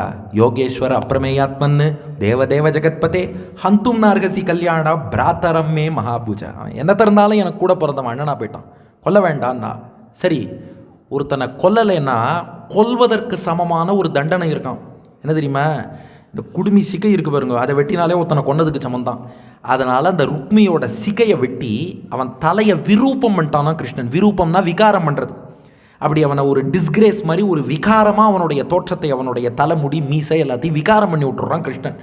அவன் அங்கேயே ஒரு மரத்தில் கட்டி போட்டானான். சைலேன பத்வாதம் அசாதுகாரிணம் சஸ்மஸ்ரு கேசம் பிரவபன் வியரூபயத்து தாவன் மமர்து பரசைன்யம் அத்புதம் எது பிரவீரா நளினீம் யதா கஜாஹா. அதே சமயம் பலராமனுடைய யாதவ சேனை மற்றவாழெல்லாம் ஜெயிச்சுட்டு வந்துட்டு இருக்கு. இப்போ பலராமன் பார்த்தார், ஏ கிருஷ்ணா இவா என்ன திறந்தாலும் அவன் மைத்துனன், ஏன்டா அவனை இப்படி கட்டி போட்டு அவமானப்படுத்துகிற, அவிழ்த்து விடுன்னாராம். பலராமன் சொன்னதால் அப்புறம் அவிழ்த்து விட்டானா. ததாபூதம் ஹதப்பிராயம் திருட்வா சங்கர்ஷனோ விபுகு விமுச்சிய பதம் கருணா. விடு விடு, என்ன திறந்தாலும் மைத்துனனா போயிட்டான், வாப்பா நம்ம போகலாம் அப்படின்னார் பலராமன். இப்போது டே 2 மாலை எங்கே, விதர்ப தேசத்தில். அங்கேருந்து கிளம்பினா துவாரகைக்கு எப்போ போவா, டே 3 காலை. எந்த நாளில் எந்த முகூர்த்தத்தில் கல்யாணம் ஏற்பாடாக இருந்தோ அதே நாளில் அதே முகூர்த்தத்தில், இடம் விதர்ப தேசம் இல்லை துவாரகை, மாப்பிள்ளை சிசுபாலன் இல்லை கண்ணன், அங்கே திருக்கல்யாணம் நடக்கப் போகிறது. அதனால் டே 2 மாலை. இப்போ பலராமனின் சேனை கண்ணன் ருக்மிணி திவ்ய தம்பதியர் அப்படியே விதர்ப தேசத்திலிருந்து புறப்படுகிறார்கள். ஆனால் ருக்மி பார்த்தான், நான் சபதம் பண்ணேன் கிருஷ்ணனை அழித்து தங்கையை மீட்காமல் ஊருக்கு வரமாட்டேன்னு, ஆனால் இப்படி அவமானம் ஆயிடுத்து. அதனால் இனி தலைநகர் குண்டினபுரத்துக்குள் வரமாட்டேன்னு சொல்லி அந்த தோற்று போனான் இல்லையா, அங்கே போஜகட்டம்னு ஒரு ஊரை நிர்மாணம் பண்ணி அங்கேயே இருக்கான். அப்புறம் ருக்மி அவன் அப்புறம் ஊருக்கு வரல. இப்போ கிருஷ்ணன் துவாரகைக்கு திரும்புகிறான். திருக்கல்யாண கட்டம். பகவான் பீஷ்மகசுதாம் ஏவம் நிர்ஜித்ய பூமிபான் புறமானிய விதிவத்து உபயேமே குருத்வகா. இப்போ டே 3 மார்னிங். எல்லாம் அனுஷ்டானங்கள் எல்லாம் நிறைவு செய்துவிட்டு திருமண மேடை, நாமும் மானசீகமாக அந்த திருமண மேடையை அடைகிறோம். அந்த திருமண மேடையிலே மாப்பிள்ளையாக கண்ணபிரான், கல்யாண பொண்ணாக ருக்மிணி பிராட்டி, புரோகிதராக கர்காச்சாரியார் எழுந்தருளி இருக்க, உங்களைப் போல பல பல அடியார்கள் வாழ்த்துவதற்காக குடியிருக்க, ததா மகோத்சவோன்றினாம் எதுபுரியாம் கிருஹே கிருஹே அபூதனன்ய பாவானாம் கிருஷ்ணே எதுபதௌன்றபா நரா நார்யஷ்ட முதிதாக பிரமிருஷ்ட மணிகுண்டலாக பாரிபர்கம் உபாஜக்ருஹு வரையோகோ சித்திரவாசசோகோ. ஒவ்வொருவரும் தங்கள் வீட்டை பதாகைகளாலும் தோரணங்களாலும் அலங்கரித்தார்கள். ஒத்தத்தரும் எங்காத்துல ஒரு ஃபங்க்ஷன், எங்காத்துல ஒரு திருவிழா என்னும்படியாக இந்த ருக்மிணிக்கும் கண்ணனுக்கும் நடைபெறும் திருக்கல்யாணத்தை கொண்டாடினார்கள். எல்லா தேசத்திலேருந்தும் பக்தர்கள் வந்தார்கள். குரு சிருஞ்சய கைகேய விதர்ப யது குந்தயகா மிது முமுதிரே தஸ்மின் சம்பிரமாத் பரிதாவதாம். எல்லாரும் பேசின்றாளாம், எப்படியெல்லாம் கண்ணன் ருக்மிணியை அபகரித்து வந்தான், எப்படி அங்கே தன் வீரத்தை வெளிப்படுத்தினான், ருக்மிணி மீது கண்ணன் கொண்ட காதல் என்ன, இதையெல்லாம் இந்த ருக்மிணி கல்யாண சரித்திர வைபவத்தை எல்லாம் அவர்களுக்குள் பேசிக்கொண்டார்கள். ருக்மிண்யா ஹரணம் ஸ்ருத்வா கீயமானம் ததஸ்ததா ராஜானோ ராஜகன்யாச்ச பபூவூர் புருஷ விஸ்மிதாக. எல்லாரும் வியப்போடு பார்த்து கொண்டிருக்க கண்ணபிரானுக்கும் ருக்மிணி பிராட்டிக்கும் திருக்கல்யாணம் நடக்கிறது. திருக்கல்யாணத்தை ஒரே ஸ்லோகத்தில் ரொம்ப சுருக்கமாக பாடிட்டார் சுகபிரம்மம். ஒரே ஸ்லோகம்தான். துவாரகாயாம் அபூத்ராஜன் மகாமோத புரௌகசாம் ருக்மிண்யா ரமயோபேதம் திருட்வா கிருஷ்ணம் ஸ்ரீயப்பதிம். துவாரகாயாம் அபூத்ராஜன் மகாமோத புரௌகசாம் ருக்மிண்யா ரமயோபேதம் திருட்வா கிருஷ்ணம் ஸ்ரீயப்பதிம். இப்போ ருக்மிணியோடு கூடியிருப்பதால் தான் ஸ்ரீயப்பதியான சர்வேஸ்வரன் பெருமாள் முழுமை பெற்றார். இதுவரை பகவானுக்கு முழுமை இல்லையா, தாயார் பக்கத்தில் வந்தாதான் எம்பெருமானுக்கு முழுமையான ஏற்றம். அதனால இதுவரை வெறும் கண்ணனாக இருந்தான், இப்போ ருக்மிணியோடு கூடிய கண்ணனாக ஆனதால் தான் ஸ்ரீமன் நாராயணன்னு சொல்லிக்கொள்ளக்கூடிய பெருமையை ருக்மிணியோடு சேர்ந்ததால் தான் எம்பெருமான் பெற்றான். என்றைக்குமே பிராட்டியோடு கூடிய பெருமாள் தான் நம்மை ரட்சிப்பார். நம்ம யாரை ஞாபகம் வச்சுக்கணும்னா, ராமாயணத்தில் சூர்பனகைன்னு ஒருத்தி இருந்தா. அவன் என்ன பண்ணா, எனக்கு பிராட்டி வேண்டாம் பெருமாள் மட்டும் வேணும்னா காதும் மூக்கும் போயிடுத்து. ராவணன்னு தரதான், எனக்கு பெருமாள் வேண்டாம் பிராட்டி மட்டும் வேணும்னா பிராணனே போயிடுத்து. விபீஷணன் தரதான், 2 பேரையும் சேர்த்து வச்சு கைங்கரியம் பண்ணான், இன்னி வரை சிரஞ்சீவியாக இருக்கான். இப்போ 2 பேரும் சேர்ந்து திருக்கல்யாணத்தில் எழுந்தருளி நமக்கும் நல்லொருள் புரியும்படியாக ருக்மிண்யா ரமயோபேதம் திருட்வா கிருஷ்ணம் ஸ்ரீயப்பதிவ்னு. ஆனால் இவ்வளோ சுருக்கமாக திருக்கல்யாணத்தை முடித்தா நமக்கு அனுபவம் நல்லா இருக்குமா? அதனால் யாதவாபியுதய காவியத்தில் சுவாமி தேசிகன் என்ன பண்ணார், இந்த திருக்கல்யாணத்தை கொஞ்சம் விரிவாகவே அருளி செய்தார். எப்படி நடக்கிறதா, இப்போ அப்படியே ஒரு கல்யாண மண்டபத்துக்கு போயிட்டு வந்துருவோமா, ஒரு நிமிஷம் அப்படியே எல்லோரும் உங்கள் மனக்கண்களை நன்றாக திறந்து கொள்ளுங்கள். துவாரகையில் ஒரு பெரிய மண்டபமா, நாம் அப்படியே அந்த கல்யாணத்தை சேவிக்கிறதுக்காக போகிறோம். சாத்தியகி வாசலில் நின்றுட்டு வாங்கோன்னு பன்னீர் தெளித்து சாத்தியகி நம்மை வரவேற்கிறார். வசுதேவரும் தேவகியும் வந்தவர்களுக்கெல்லாம் உபச்சாரம் செய்கிறார்கள். பலராமன் ரிட்டர்ன் கிஃப்ட் பரிசு பொருள்கள் வழங்கி கொண்டிருக்கிறார். அக்ரூரர் வைதிகாளுக்கெல்லாம் சம்பாவனை கொடுத்துட்டு இருக்கார். வயதான பெண்கள்லாம் சேர்ந்துட்டு, தேவகி உள்ளிட்ட ரோஹிணி போன்றவர் எல்லாம் சேர்ந்துட்டு அப்படியே ருக்மிணிக்கு அலங்காரம் எல்லாம் பண்ணி புது பெண்ணை அப்படியே அந்த மணப்பெண்ணை மணமேடைக்கு அழைத்து வருகிறார்கள். கர்காச்சாரியார் அக்னி வளர்த்து அக்னி காரியமெல்லாம் பார்த்துட்டு இருக்கார். கண்ணபிரான் ருக்மிணியை கரம் பிடிக்க போகிறோம் என்ற ஆனந்தத்தோடு இங்கே காத்திருக்க ருக்மிணி பிராட்டி வருகிறாள். பாணி கிரகணம்னு ருக்மிணி கையை பற்ற போகிறான். கர்காச்சாரியார் வளர்த்த அக்னி அது என்ன பண்ணித்தான், தேசிகன் ஸ்லோகம் சமேதிதஸ்தஸ்ய விவாகவன்னிஹி புரோதசா புண்ணியகிருத அக்ரிமேண பிரதட்சிணாவிருத்த சிகாகலாபகா பிராயேண நீராஜன மாததான. அக்னின்னா எப்படி எரியணும் பார்க்குறோம், எப்படி எரிகிறது மேல் நோக்கி. ஆனால் கர்காச்சாரியார் அக்னி வளர்த்தா இப்படி கிளாக் வைஸாக பிரதட்சணமாக சுற்றி எரிஞ்சுன்றது தான். ஏன்னா வந்திருக்கவா யார், கிருஷ்ணன் ருக்மிணி பெருமாள் தாயார் முன்னாடி அர்ச்சக சுவாமி ஆரத்தி காட்டும் போது இப்படி தானே கிளாக் வைஸாக காட்டின்னு இருப்பார். அக்னி பார்த்து தான் இவன் முன்னாடி நாம் இப்படி எரியக்கூடாதே, இப்படி நீராஜனம் ஆரத்தின்னு இப்படி எரிஞ்சு தானே வழக்கம். அதனால அக்னியே கிளாக் வைஸாக சுத்தின்ண்டே இருக்கு. இப்போது கண்ணன் ருக்மிணியின் கரம் பற்றுகிறான். பரஸ்பரம் பாணி சரோஜ யோகாத் பபூவதுஸ்தௌ புலகாஞ்சிதாங்கோ. ருக்மிணியின் கரத்தை கண்ணன் பற்றினான் பாணி கிரகணம்னு. கிருஷ்ணனுக்கு மெய் சிலிர்த்து தான், பிராட்டியோட கையை பிடிச்சிட்டேனே. ருக்மிணிக்கும் மெய் சிலிர்த்து தான், கிருஷ்ணன் என் கையை பிடிச்சிட்டானே. இப்படி 2 பேரும் மெய் சிலிர்த்து போனார்கள். மைத்துனன் நம்பி மதுசூதன் வந்து என்னை கைத்தலம் பற்ற கனா கண்டேன் தோழினான். அதுக்கப்புறம் புரோகிதர் சொன்னாராம், இன்னும் மாலையே மாற்றிக்கலையேன்னார். அப்புறம் கல்யாணமாகி ஒரு திருமஞ்சனம் பண்ணுவாளாம். ஆண்டாள் பாடியிருக்கா இல்லையா, மஞ்சனமாட்ட கனா கண்டேன் தோழினான்னு. அதெல்லாம் இருக்கே. கண்ணன் பார்த்தான், நான் அதை என்ன ராமன் நினச்சேளான்னா. அப்புறம் என்ன பண்ண போகிறேன்னு கேட்டால், தஸ்யா கட்டாட்சைர் விஹிதாபிஷேகா. ருக்மிணி என்னை பாருன்னா. ருக்மிணி பார்த்தாலாம், இதுதான் எனக்கு திருமஞ்சனம் தான். ருக்மிணியோட பார்வையாலேயே திருமஞ்சனம் கண்டருளினான் கண்ணபிரான். மஞ்சனம் ஆயிடுத்து. மாலை போடலையேன்னா தத் பாகுனா கல்பித்த கண்டமால்யா. ருக்மிணி உன் கையால் என்னை அப்படியே அணைச்சிக்கோன்னா. ருக்மிணி 2 கையாலையும் கிருஷ்ணன் கழுத்து அணைச்சிட்டாலாம். இதுதான் எனக்கு மாலை. அவளுக்கு மாலை போடணுமே, கிருஷ்ணன் தன் கையால் ருக்மிணி அணைச்சிட்டான், இது அவளுக்கு மாலை. கைகள் இருக்க தோரணமேனோ, கண்கள் இருக்க மாலைகள் ஏனோ, அதனால இதுவே போருன்ட்டான். அவாபசோபாம் அதிகாம் முகுந்தகா சௌபாகிய சிம்ஹாசன சார்வபௌமீம். இதனால சௌபாகிய சிம்மாசனத்தின் சார்வபௌமனாக ருக்மிணியை மணந்து கொண்டு கண்ணபிரான் ஆனந்தமாக விளங்குகிறான். இந்த ருக்மிணி கல்யாணம் நமக்கு உணர்த்துற விஷயம் என்னன்னா, 15 நிமிஷம் கழிச்சு சொல்றேன் என்னன்னே, இதுதான் கிருஷ்ணன் தான் பரமாத்மா. ருக்மிணி பிராட்டி கருணையோடு ஒரு ஜீவாத்மா நம்மளோட ரோலை எடுத்துக்கிறாக்க, அவ்வளோ நாம ஒன்றும் இல்லை, நம்ம ரோலை அவள் எடுத்துக்கிறா. இப்போ கிருஷ்ணன் பரமாத்மா, ருக்மிணி ஜீவாத்மா. ருக்மிணிக்கு கூட பிறந்தவா எத்தனை பேர்? நமக்கும் கூட பிறந்தவா 5 பேர். யாரு? மெய் வாய் கண் மூக்கு செவி 5 புலன்கள். அவள் தான் கூடவே பிறந்தவா. அண்ணன் தம்பி கூட முன்னாடி பின்னாடி தான் பிறந்திருப்பா. நம்ம கூடவே பிறந்த 5 பேர் யாருன்னா 5 புலன்கள். ருக்மிணி கிருஷ்ணனை கல்யாணம் பண்ணிக்கணும்னு ஆசைப்பட்டாளா? ஜீவாத்மாவாகிய நாம பரமாத்மாவாகிய எம்பெருமான் அடையணும்னு ஆசைப்படுறோம். ஆனால் கூட பிறந்த 5 பேரும் சிசுபாலன்ட்ட தள்ளணும்னு பார்த்தா நம்ம கூட பிறந்த 5 புலன்கள் சிசுபாலன்கிற உலகியல் வாழ்க்கையில் நம்மளை தள்ள பார்க்கறது. பெருமாளை சேவிக்கலான்னு நினச்சா கண்ணு யூடியூப் பாருங்கிறது, பெருமாள் புகழை கேட்கலான்னா காது பாட்டு கேளுங்கிறது. இப்படி 5 புலன்கள் சேர்ந்துட்டு ஜீவாத்மாங்கிற ருக்மிணியை கிருஷ்ணன்கிற பரமாத்மாட்ட போக விடாம சிசுபாலன்கிற உலகியல் வாழ்க்கையில் அழுத்தி வைக்கிறது. இதுலேருந்து வெளியில் வர முடியுமான்னு பார்க்குறோம், முடியலை. ருக்மிணி யாரோட உதவியை நாடினா? த்விஜன் அந்த வார்த்தைக்கு வாங்கோ. ஏன் த்விஜன்னு சொன்னார்னா, ஆச்சாரியன் தான் த்விஜன், இருபிறப்பாளர். எப்படி தெரியுமா? திருமந்திரத்திலே பிறந்து துவயத்திலே வளர்ந்து துவயைக்க நிஷ்டராவீர்னு. திருமந்திரம் அவருக்கு பெற்ற தாய், துவயம் என்பது வளர்ப்பு தாய். அந்த ஆச்சாரியன் தான் த்விஜன். இப்போ நாம் என்ன பண்ணுறோம்னா, இந்த ஜீவாத்மாவால் ஐம்புலன்கள்லேருந்து தப்பிக்க முடியல, எம்பெருமானை போய் அடைய முடியலை.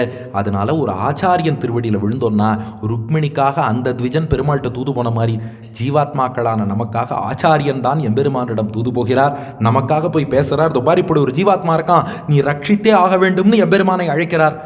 நமக்காக பெருமாள் வராரோ இல்லையோ, அந்த ஆச்சாரியன் அழைத்தார் என்ற ஒரே காரணத்துக்காக எம்பெருமான் வருகிறான். இங்கே எப்படி சிசுபாலனையும் ஜராசந்தனையும் எல்லாரையும் வீழ்த்தினானோ அதுபோல் நம் பாபங்களை எல்லாம் வீழ்த்துகிறான்.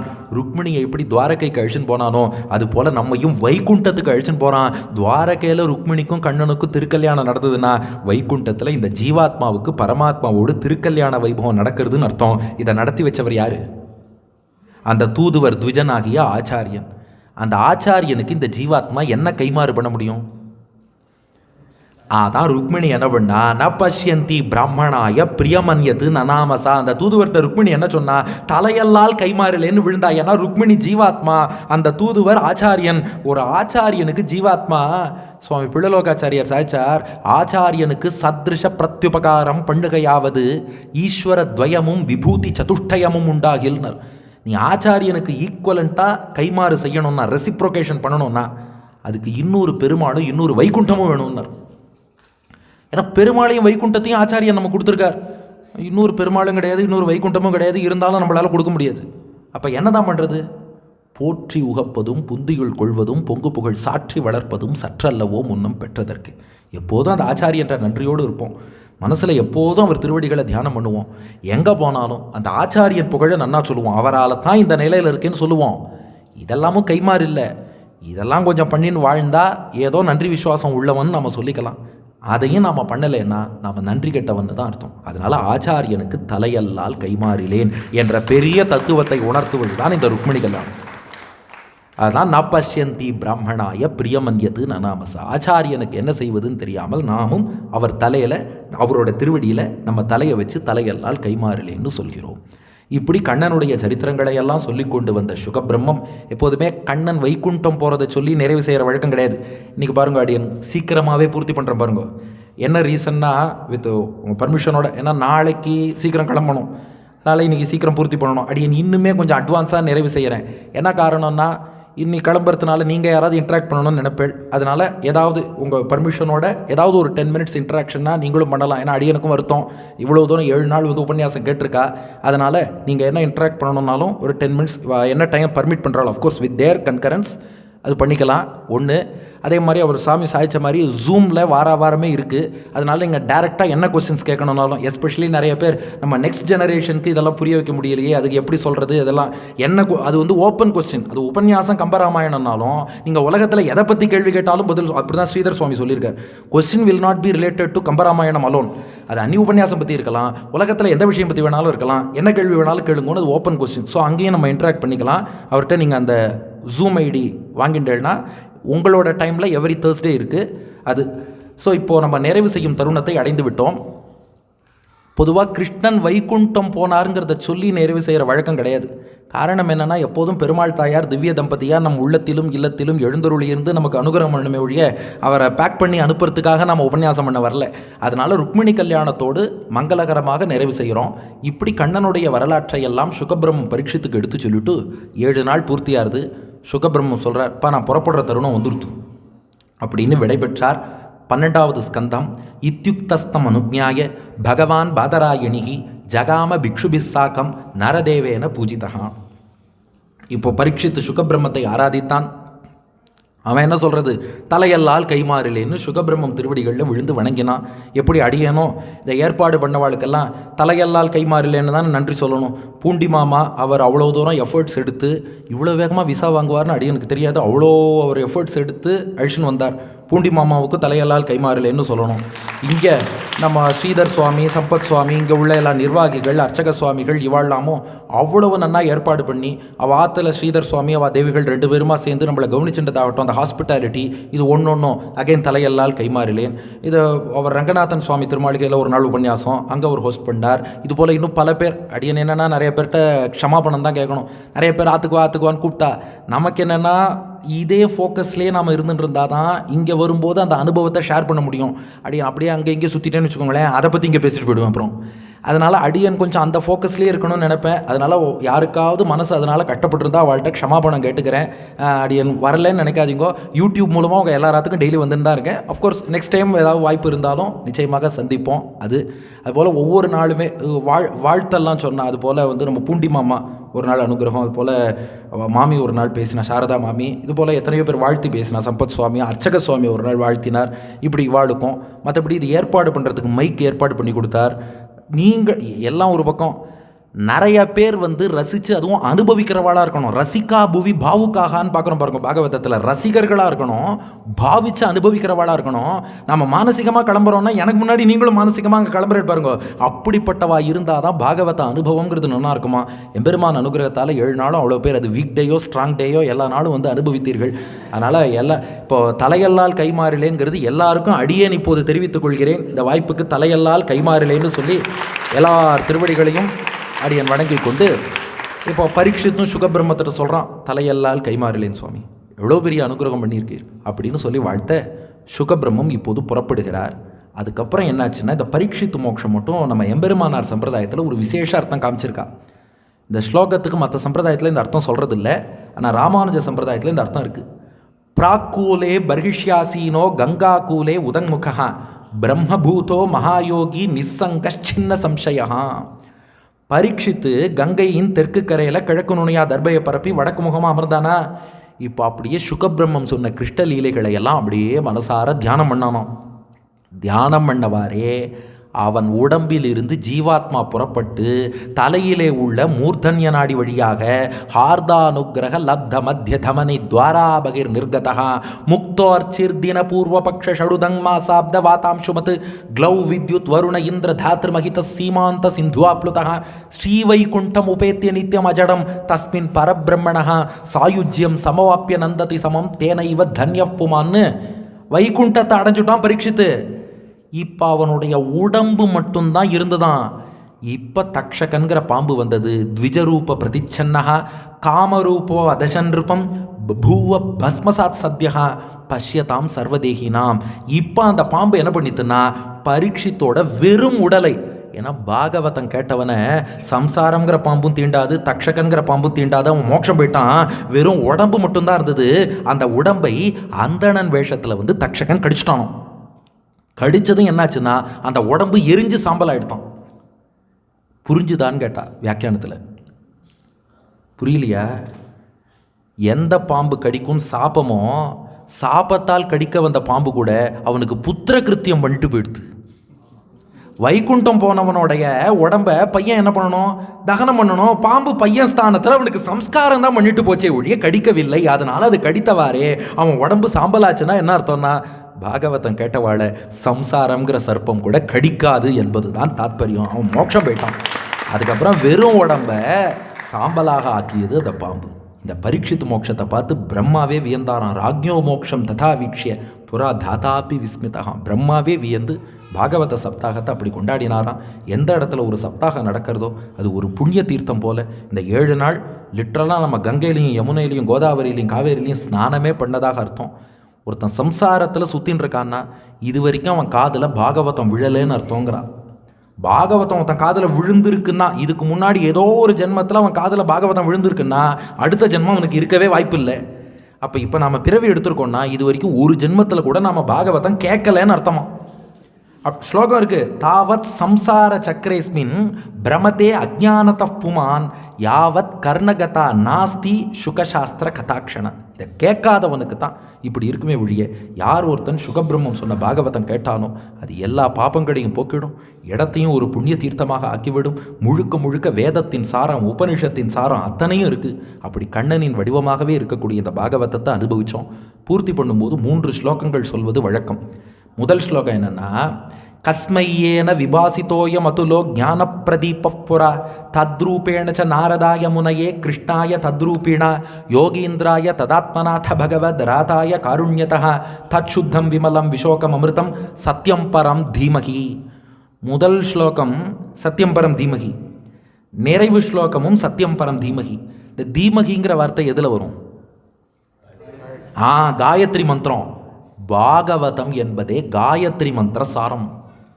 அதனால தான் முதல்லையும் கடைசிலையும் தீமகி வரதான். இது எப்படி காயத்ரி சாரம்னா, முதல் ஸ்லோகம் ஜென்மாத்தியஸ்ய என்று கொல்லியோ, காயத்ரியின் முக்கிய பகுதி என்னன்னா தத் சவித்துகுன்னு ஆரம்பிக்கும். மந்திரத்தை ஓப்பனாக சொல்லப்படாது. சவித்துகு, சவிதானா உலகத்தை படைத்தவன் அர்த்தம். ஜென்மாத்தியஸ்ய யதஹா உலகத்தை படைத்தவன். வரேண்யம், வரேண்யம்னா எல்லாரையும் ஈர்க்கிறார். முதல் ஸ்லோகத்தில் முஹ்யந்தி யத் சூரையஹா, அவர் எல்லாரையும் ஈர்த்து எல்லாரையும் மயக்கிடுறார். அப்புறம் பர்கஹா ஒளி வீசறார். தாம்னா ஸ்வேன சதா நிரஸ்த குஹகம், ஞான ஒளியோடு பகவான் விளங்குறார். அப்புறம் தேவஸ்ய, தேவன்னு சொன்னால் ஞானம் தருபவன் அர்த்தமா. தேனே பிரம்ம ஹிருதா ய ஆதிகவையே, பிரம்மாவுக்கு வேத ஞானத்தை தந்தவன். அதுக்கப்புறம் தீமகி, போற்றுகிறேன் சத்தியம் பரம் தீமகி. தியோயோன் ஆஃப் பிரச்சோதயாத், நம் புத்தியை நல்வழிப்படுத்துகிறான். அதுதான் முதல் ஸ்லோகத்தில் ஸ்வராட்டுன்னு வருது. ஸ்வராட்டுனா அவன் சுதந்திரமானவன், எல்லாரையும் கண்ட்ரோல் பண்ணுபவன், புத்தியை நல்வழிப்படுத்துவான். தத் சவித்துகு ஜன்மாத்தியஸ்ய யதஹா வரேண்யம் முஹ்யந்தி யத் சூரையஹா பர்கஹா தாம்னா ஸ்வேன சதா நிரஸ்த குஹகம் தேவஸ்ய தேனே பிரம்ம ஹிருதாய ஆதிகவையே தீமகி சத்யம் பரம் தீமகி. தியோயோன் ஆஃப் பிரச்சோதயாத் ஸ்வராட்டு ஜன்மாத்தியஸ்ய யதோன்வயாதி தரதச்ச அர்த்தேஷு அபிஜ்ஞ ஸ்வராட்டு தேனே பிரம்ம ஹிருதா ய ஆதிகவையே முஹ்யந்தி யத் சூரையஹா தேஜோவாரி மிருதாம். ராமானுஜ சம்பிரதாயத்தில் யதோன்னு சொல்லணும், இந்த இடத்துல யதா இல்லை. தேஜோவாரி மிருதாம் யதோ வினிமயோ யத்ர த்ரிசர்கோ மிருஷா தாம்னா ஸ்வேன சதா நிரஸ்த குஹகம் சத்யம் பரம் தீமகி. இப்போ நிறைவு ஸ்லோகம் கஸ்மையேன விபாசிதோயம் அதுலோ ஞான பிரதீப புரா தத்ரூபேண ச நாரதாய முனையே கிருஷ்ணாய தத்ரூபிணா யோகீந்திராய ததாத்மநாத பகவத் ராதாய காருண்யதா தச்சுத்தம் விமலம் விஷோகம் அமிர்தம் சத்யம் பரம் தீமகி. இது என்ன அர்த்தம்னா, இந்த புராணத்தை நாராயணனே பிரம்மாவுக்கு சொன்னானோ, அப்புறம் பிரம்மாவுக்குள் அந்தர்யாமியாக நாராயணனே இருந்து நாரதருக்கு சொன்னான். நாரதருக்குள் அந்தர்யாமியாக நாராயணனே இருந்து வியாசருக்கு சொன்னான். வியாசருக்குள் அந்தர்யாமியாக நாராயணனே இருந்து சுகபிரம்மத்துக்கு சொன்னான். சுகபிரம்மத்துக்குள் அந்தர்யாமியாக நாராயணனே இருந்து பரீட்சித்துக்கு சொன்னான். அதுக்கப்புறம் அப்படியே டெவலப் பண்ணிக்கோங்க. சூத பௌராணிகளுக்குள் அந்தர்யாமியாக நாராயணன் இருந்து சௌனகாதி முனிவர்களுக்கு சொன்னான். திருமலை நம்பிக்குள் அந்தர்யாமியாக எம்பெருமான் இருந்து ராமானுஜருக்கு சொன்னான். அடியேன் ஆச்சாரியனுக்குள் அந்தர்யாமியாக இருந்து அடியனுக்கு சொன்னான். அடியேனுக்குள் அந்தர்யாமியாக இருந்து உங்களுக்கெல்லாம் சொன்னான். அந்த எம்பெருமானுக்கு நமஸ்காரம். நமஸ்தஸ்மை பகவதே வாசுதேவாய சாட்சினே ய இதம் கிருபயா கஸ்மை வியாச்சசக்ஷே முமுக்ஷவே. அதனால் இப்போ அந்த எம்பெருமானை வணங்குகிறோம். பாருங்கோ, விசிஷ்டாத்வைத சாரம் எவ்வளோ அழகாக பாகவதத்தில் வந்துருத்துணும். எல்லாரையும் சரீரமாக கொண்டு உள்ளுக்குள்ளே அந்தரியாமியாக எம்பெருமான் இருக்காங்கிறோம். எவ்வளோ அழகாக சொல்கிறவருக்குள்ள அந்தரியாமியும் அவர் தான், கேட்குறவருக்குள்ள அந்தரியாமியும் அவர் தான். இப்போ உங்கள் எல்லாருக்குள்ளும் அந்தரியாமியாக இருந்து உங்கள் குழந்தைகளுக்கெல்லாம் இதே பாகவதத்தை எம்பெருமான் சொல்ல போகிறான். பாகவதம் கேட்டதன் பலன் என்னென்னா, நாம இன்னும் 10 பேருக்கு சொல்கிறது தான். அதனால் உங்கள் எல்லாருக்குள்ளும் அந்தரியாமையாக இருக்கிற பெருமாள் இனி அவாவா குழந்தைகளுக்கு இதே பாகவதத்தை எடுத்து சொல்ல போகிறார். அந்த எம்பெருமானுக்கு நமஸ்காரம். நமஸ்தஸ்மை பகவதே வாசுதேவாய சாட்சினே ய இதம் கிருபயா கஸ்மை வியாச்சசக்ஷே முமுக்ஷவே. எந்த எம்பெருமான் இந்த புராணத்தை உபதேசம் பண்ணானோ அந்த நாராயணனுக்கு நமஸ்காரம். அத்தோடு சுகபிரம்மத்துக்கு யோகீந்திராய நமஸ்தஸ்மை சுகாய பிரம்மரூபிணே சம்சார சர்ப்ப தட்டம் யோ விஷ்ணுராதம் அமுமுச்சத்து. பிறவி பிணி என்ற பாம்பாலே தீண்டப்பட இருந்த பரீட்சித்தை அந்த பாம்புலேருந்து காப்பாற்றின சுகபிரம்மத்துக்கு நமஸ்காரம். தக்ஷகன் பாம்பை விடுங்க, சம்சாரங்கிற பாம்பு எத்தனை விஷத்தை நமக்குள்ளே இன்ஜெக்ட் பண்ணிட்டு இருக்கு. அந்த சம்சாரங்கிற பாம்புலேருந்து காப்பாற்றுபவர் யாருன்னா சுகபிரம்மங்கிற ஆச்சாரி. சுகாய பிரம்மரூபிணி, பரபிரம்மத்துக்கு சரீரமாக இருக்கக்கூடிய சுகபிரம்மம். அந்த சுகபிரம்மம் அவரை வணங்கி ஆச்சாரியர்கள் எல்லோர் திருவடிக்கும் பல்லாண்டு பாடி இப்படிப்பட்ட பாகவத சப்தாகம் 7 நாள் அனுபவிக்கக்கூடிய இந்த சன்னிவேசத்தை ஏற்படுத்தி கொடுத்தார். ஸ்ரீதர் சுவாமிக்கும் கிருத்தஜ்யத்தை தெரிவித்து கொண்டு அவர் கேட்டார் 7 நாள்னு. ஆக்சுவலாகவே பாகவதத்துக்கே பலன் என்னென்னா, அந்த கோவிலில் புனர்தர்ஷன பிராப்தி ரஸ்துன்னு சொல்கிற மாதிரி புனஸ்ரவண பிராப்தி தான் பாகவதத்துக்கே பலன். அதனால் நிச்சயமாக இன்னொரு 7 நாள் அவர் கேட்குற மாதிரியே தசமஸ்கந்தமோ நிச்சயமாக இந்த மாதிரி ஒரு அனுபவம் மீண்டும் பரிபூர்ணமாக நமக்கு கிடைப்பதற்கு எம்பெருமான் நம்ம பாலாஜி இந்த வெங்கடகேசவன் எம்பெருமான் அனுகிரகம் பண்ணணும். அதோட தாயார்ட்டையும் ஒரு அப்ளிகேஷன் போட்டு வந்திருக்கேன். பொழைச்சி கிடந்து அடுத்த தடவை இதே மாதிரி 7 நாள் கூப்பிட்டா தாயாரை பற்றி ஒரு 7 ஸ்லோகம் இந்த மாதிரி அனுகிரகிக்கிறதுக்கு தாயார் நமக்கு அந்த வாக்கு வன்மையை அவள் தான் கொடுக்கணும். அதனால் ஸ்தோத்தவியத்துவம் திசதி பகவதி தேகிபி ஸ்தூயமானா தாமேவத்வாம் அனிதரகதிகி ஸ்தோத்து மாஷம் சமானகான்னு அவளை ஸ்தோத்திரம் பண்ணுற பாக்கியத்தை அந்த தாயாரே கொடுக்கணும்னு தாயார் திருவடிவாரத்துலையும் அங்கேயும் போட்டேன். பாகவதாள் மூலம் அப்ளிகேஷன் போட்டால் தாயார் கொஞ்சம் சீக்கிரமாக அனுகிரகம் பண்ணுவாங்கிறதுனால உங்கள் மூலமாகவும் அப்ளிகேஷன் போட்டு இதோட டைம் கேட்டுக்கோங்க. ஏதாவது டைம் இருந்ததுன்னா இன்ட்ராக்ஷனுக்கு ஏவமேத்தத் பாகவதம் ஆக்கியானம் பத்ரமஸ்துவः பிரவ்யாகரத விஸ்ரப்தம் பலம் விஷ்ணு பிரவர்ததாம் லாபஸ்தேஷாம் ஜெயஸ்தேஷாம் குதஸ்தேஷாம் பராபவः ஏஷாம் இந்திவரஸ்யாமோ ஹிருதயஸ்தோ ஜனார்தனः காவேரி வர்ததாம் காலே காலே வருஷத்து வாசவः ஸ்ரீரங்கநாथो ஜெயத்து ஸ்ரீரங்கஸ்ரீஷ வர்ததாம் மங்களம் யாதவேந்திராய மகனீய குணாப்தயே வசுதேவ தனுஜாய வாசுதேவாய மங்களம் மங்களாசாசன பரைர் மதாச்சாரிய புரோகமைः சர்வைश्च பூர்வைராச்சாரிய சத்கிருதாயாஸ்து மங்களம்.